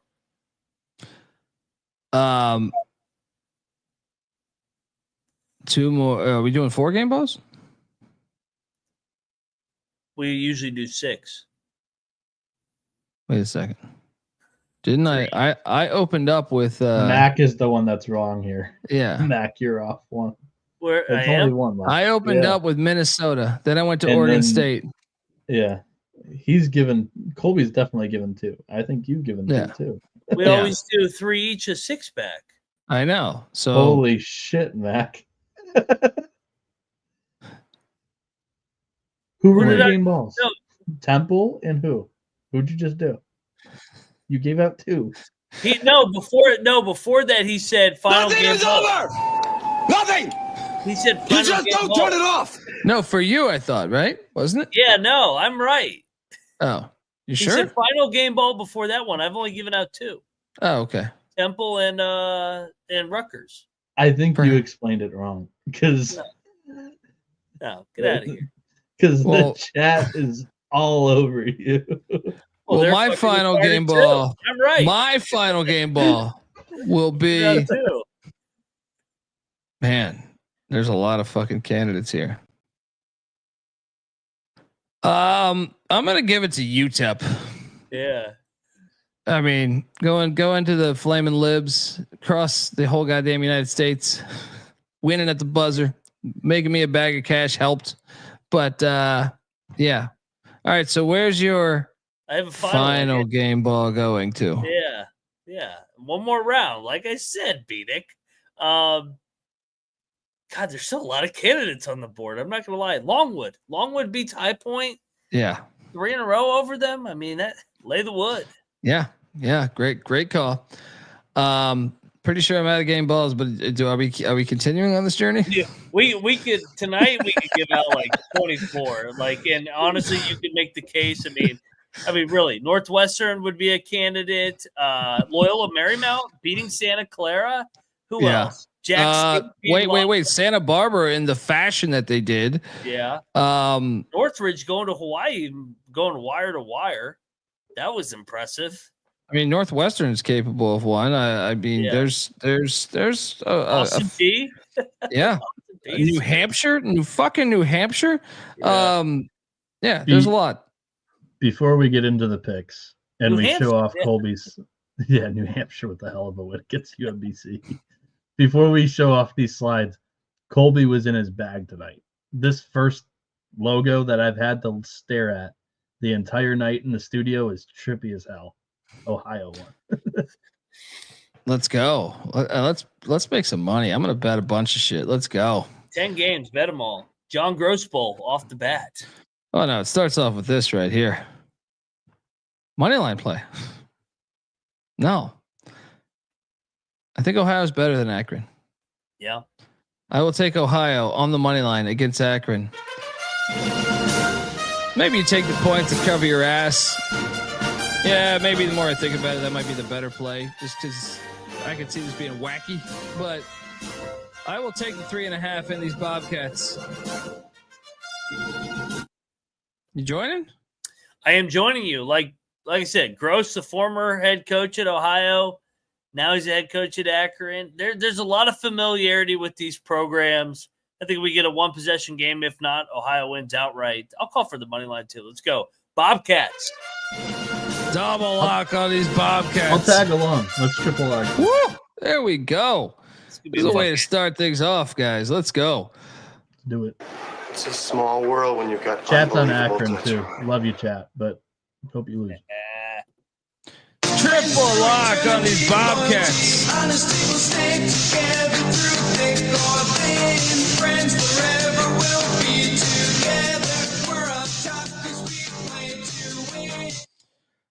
All All right, we move along to Philadelphia, Pennsylvania, where the Friars are getting 8.5 against Nova. Nope. I just don't know about locking this though. Like, I don't like laying a gigantic number, but you know what? There's only 10 games. Lock. Villanova minus 8.5.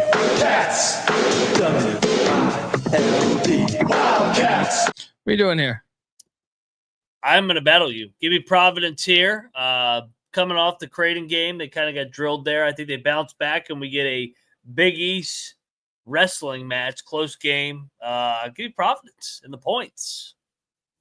We got a battle in Philly. It is in the NBA arena. It should be noted. Good call, Damani. Yeah.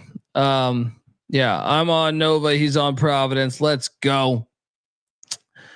VCU is also in Philadelphia, taking on St. Joe's. VCU laying 1.5. I mean, give me St. Joe's. Give me St. Joe's to get this one. VCU just destroyed St. Louis. Mm-hmm. I'm not sold on VCU on the road. I'm sold on them at home. Give me these Hawks. Am I gonna bet this? I mean, there's only so few games. Be taking Billy Lang in a big game. It's just, I mean, I just National don't know. TV game for first place in the A10.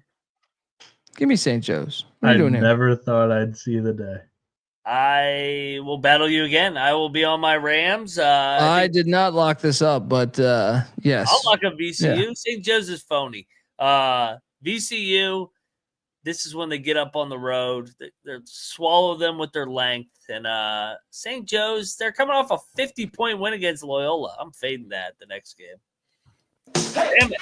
Moneyline Mac locking up these Rams.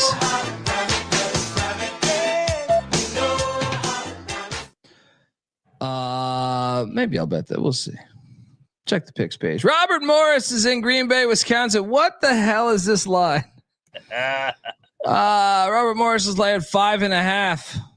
The Phoenix will rise. Give me Gottlieb plus the 5.5. Sprinkle the money line. Sprinkle the money line. Curious Trevor's thoughts, but what are you doing here? Why do I feel like this tomorrow, because there's only 10 games, is going to be like such a heavily bet game because everybody's be like, fuck Gottlieb, I'm betting Bob Morris. I'm with you. Give me Green Bay. This is league win number 1. Outright. Oh yeah. Phoenix. At the same time, right down the road in Milwaukee, Youngstown State's taking on Milwaukee. Milwaukee's laying 6.5. Even this line is a bit kind of crazy considering Youngstown. It's been red hot lately, and they beat them the last time they played. Mm-hmm. But what if I told you the Milwaukee Panthers are 8-0 at home at the Panther Arena? I'm going to lay the 6.5. Mac? I thought the Penguins' disappointing game the other day. I think they get up here. I think they keep it within the 6.5. I think we get another. This line reeks, though. You want to talk about stinky lines? It opened at, I think, 4.5, 5. I think it got better. How the fuck is it that bet up?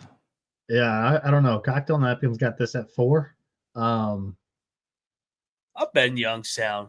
They just lost as a favorite at home. Now hitting the road as a dog. This is going to be a one-possession game.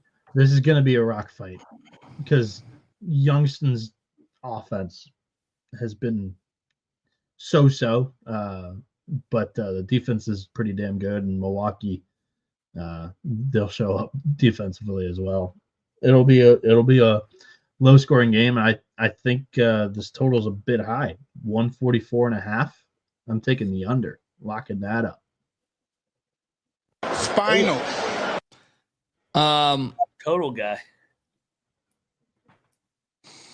7-2. TCE totals. I see a 5.5 is out there.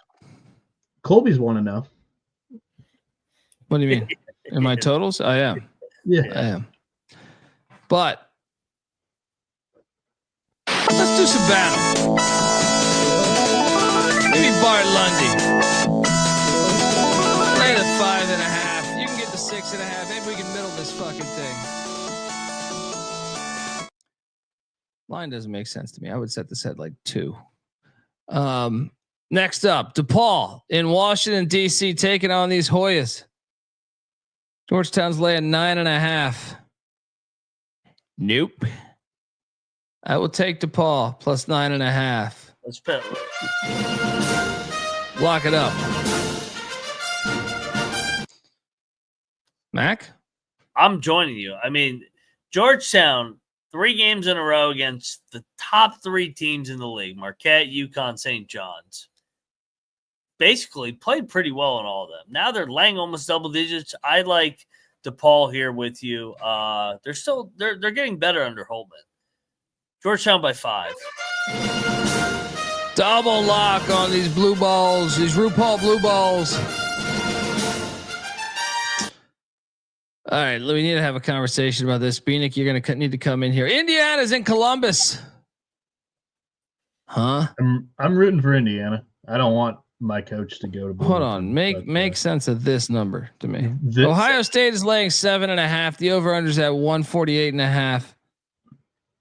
In my opinion, this is the ugliest basketball game in the world. Like the 2 teams that I dislike the most. What the fuck is this number?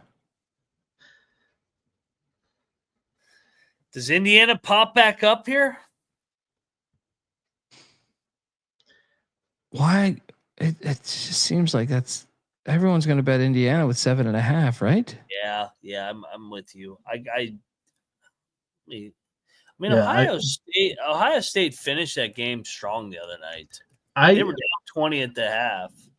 I think a lot of people will like Ohio State in this game. The narrative over the last week, the narrative over the last week has been hammering Woodson. Like a lot of people are going to be like, "Oh, Indiana was booing him last game. They're going to fade the Hoosiers here." That's what my brain is telling me. Cocktail Napkin has it at 5. I think you're getting a little bit of a tax against a hot seat coach. But I will not be watching this game. This game sucks. Fuck both of these teams. Ohio State hasn't covered since like Christmas. I'm locking up Ohio State. They're going to win by 22. I think I'm with you. I'm with you here. Buckeyes roll here. Double lock on the Buckeyes. It is. The line just doesn't make sense to me. Doesn't make sense to me. Like not even close to sense. Craziest line of the night. This is going to be like that Mick Cronin narrative. They're going to fix it just because everybody says so, and then no, they're going to lose. They're going to get drilled. I was in Westwood. UCLA's laying 6.5. This I will take. Give me UCLA minus 6.5. This is the one. This is the one. Mac? They've lost 4 in a row. But the teams that have stayed out west after they've lost a game catching points have been pretty good. I'm going to take Iowa. I'm going to keep fading UCLA. I think everybody just thinks that they're due. Give me the Hawkeyes. Let's pick some on the money line. Yeah, I've got the same handicap as when Michigan played against UCLA. It was, the team that is playing their second game on the far across the country trip. And this is an offense that if they're firing on all cylinders, they're going to score more than UCLA can keep up with. Like UCLA played pretty damn good against Michigan, I thought. Like that game they took the lead late 55-54. And then when Michigan's offense was going and they couldn't miss a shot, they pulled away and blew them out by 20. Iowa has that ability, and I'm locking Iowa. I think they probably win this game outright. Really? I think UCLA wins by double digits. So fuck both of you. And that's definitely in the game. UCLA by 16.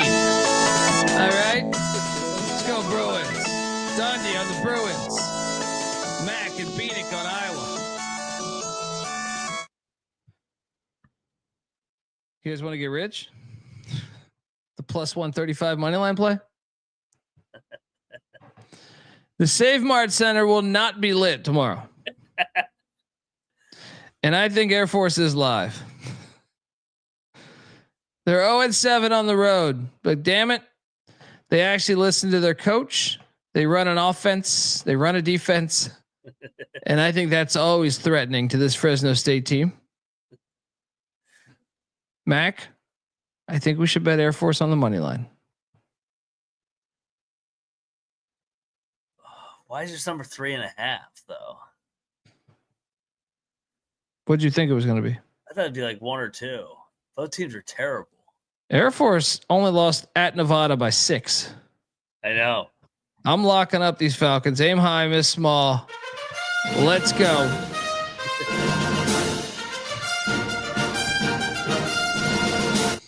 What are you doing here? Battle. This is hey, this is a high variance game. Fresno may win this thing by 25 for all we know. This is certainly in the Air Force could also win by 25, by the way. This could be that UNLV game from a year ago. Yeah. Fresno, baby. Let's go. We got a battle at the Save Mart Center. Dundee on the Falcons. Mac on the Bulldogs. Then my personal favorite game of the night. The Boise State Broncos are heading into the pit where everyone gets laid. Albuquerque, New Mexico. Colby, is your favorite player playing in this game, by the way? Wait. We talking, which guy? I tried to. Never mind. It flew right over you. I was talking about that CBS Sports clip. Oh, DJ. Oh, yeah. Oh, my fault for doing that at 4 a.m. let me tell you, that guy. It's just the worst. It's hard to turn on the TV and see people talk about sport. Like honestly, it really is. Like, if you haven't caught the clip, folks, it's like some guy on CBS Sports who's like, "He's my favorite player in the nation this year." Well, first off, the woman starts off by saying like, "They're not top 25, but couldn't they? Are they?" Referring to Utah State and Boise State, and then this guy cuts in and goes, "Well, they got one of my favorite players in the nation." And then he goes to say Tyson Degenhart's name, and he goes, "Tyson I'm," and then he corrects himself in the middle of it, and he goes, "I think I'm sorry, Tyson, but he's a great player." It's like, well, if he's your favorite player, that you would have fucking known how to say his last name. He But says your favorite player. Yeah. Degenhart. Yeah. I call him Degen Hart. Yes. Because we're Degens here. Degens. But like, how do you watch that show after seeing that? You're just like, you just lied to my fucking face. I was mind blown when I saw that. I knew I had to clip that. It's just unbelievable to me. Like, that's their show. They're taught that that's your job. We just get drunk and we know everyone's name for the most part. I mean, I might know vanilla envelopes or something, but I mean, you know what I mean? I think we should all just bet the Lobos here. It seems like the right side. Is Boise? Boise's won there. No, Boise won there last year. 2 years ago, they covered. Lobos get this one done. Yeah. Bieniek, you in on this? Yes, I am. I think it's a golden spot. Like Mac mentioned, there are some. I'm betting it because there's 9 games. There are some holes in the handicap here. New Mexico is not necessarily the team that bounces back. Richard Pitino doesn't always get the guys up after bad losses. Last year, you lose a bad game to Air Force. You lost to Boise State. The direct game after that got lost by 10. Are they going to be able to, kick that narrative, dispel that? I think so. I mean, the pit's always going to be lit. 3.5 is a short number. I think they win it by 4 or more. But I'm certainly not too confident in this pick. But 9 games, let's bet it. This is a golden spot. They got it. Welcome to the party, pal. Triple lock. Lobos -3.5. Can't wait to watch this. Let's go.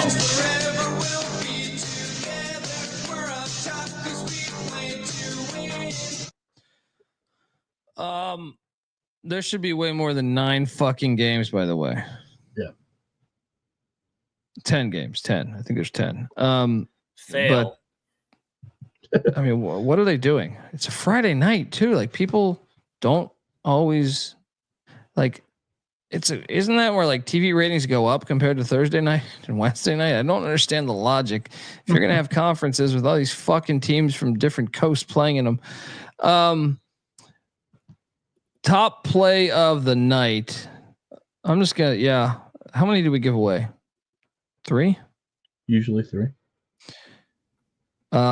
New Mexico does make the card for me. I also have I'm gonna go with the Ohio Bobcats as 1. And at 3, it is the UCLA Bruins. Trying to think if there's any cool parlays we can do here. No, not really. Yep, those are the 3 plays. Mac, fire. I'll go with the Lobos late in the night. I like them laying the 3.5. I like the Buckeyes. I like the Buckeyes to get right at home. Put it on Wounded Animal, Indiana.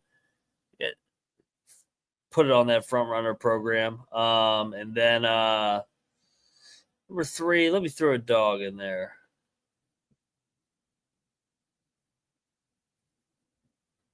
Youngstown, the Penguins at Bart Lundy. Keep it with them. Max got that Ohio parlay that John is talking about here. Jim Tressel action. Jim Tressel, Buckeyes and Penguins. I do like that. Ohio. Only problem is I'm not on Youngstown, but that is fun. National championship on Monday, so it's going to be a good weekend for them. I like the Iowa play the most. I think that's too many points. There's even a 7 out there. Go grab that. Hawkeyes, I think they have a chance to win that game. I don't love today's slate, but there's 9 games. I'm going to bet 3 games. I added a 4th. This is the one I added, Ohio. I like Ohio here, the John Gross game. Getting points, I say even forget the points in this game. Money line it.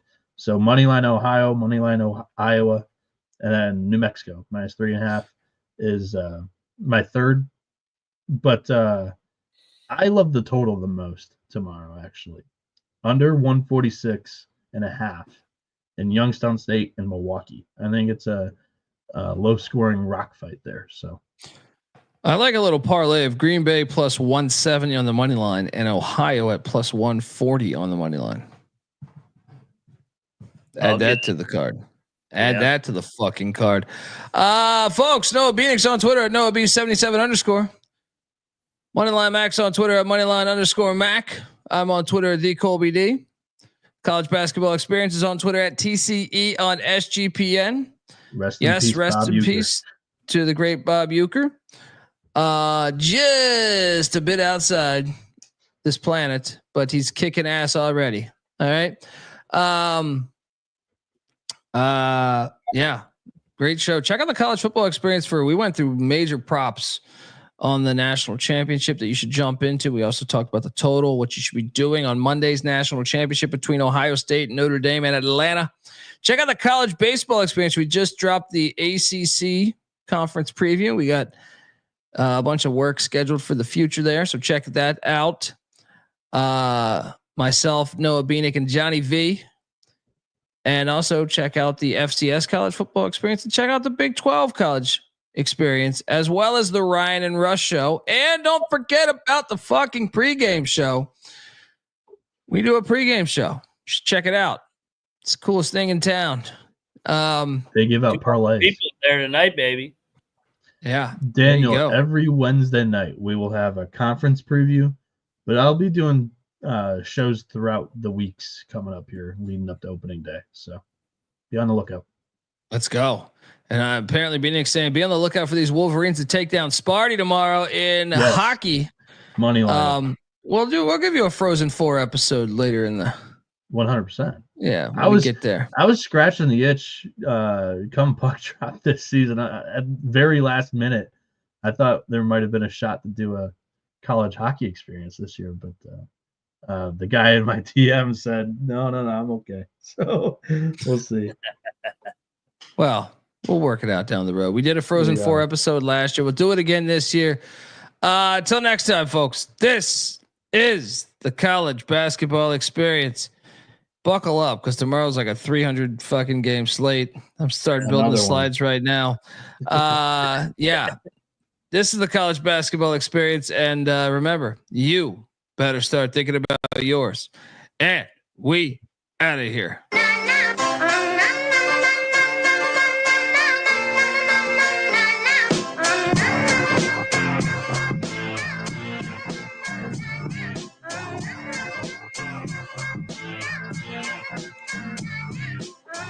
Yeah, it's got me thinking about the good shit the minute that I seen your grill again. It made me good trip, good jog the mind back like dog but wine there. Man, I didn't get mad when you near me hit me can back, but the comings on was strong.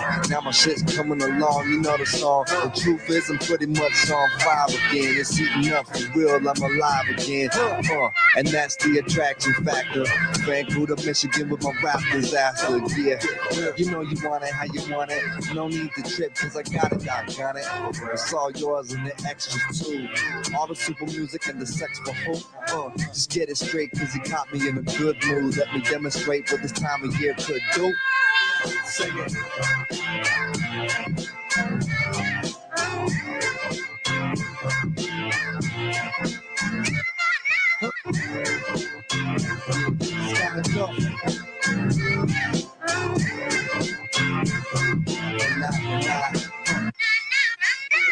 Yeah, last time you got the hot shit that I made, I was not the hot shit. Why? Going through them transitions, wham this in, damn listen. I can make the biggest change, listen, and wouldn't have shit to do with shit, but some chips in. I don't get down like that. I'm a super rap mammal with the crown of fact. I'm so sore thumb, sticking out like some stick gum. Out the back with the beat smack. It's dumb, dumb hot, crazy sun hot. More often than not, and not monotonous. And got the hits in the whole bottomless. Bottoms up, cause I'ma just beat the damn guts to submission. It's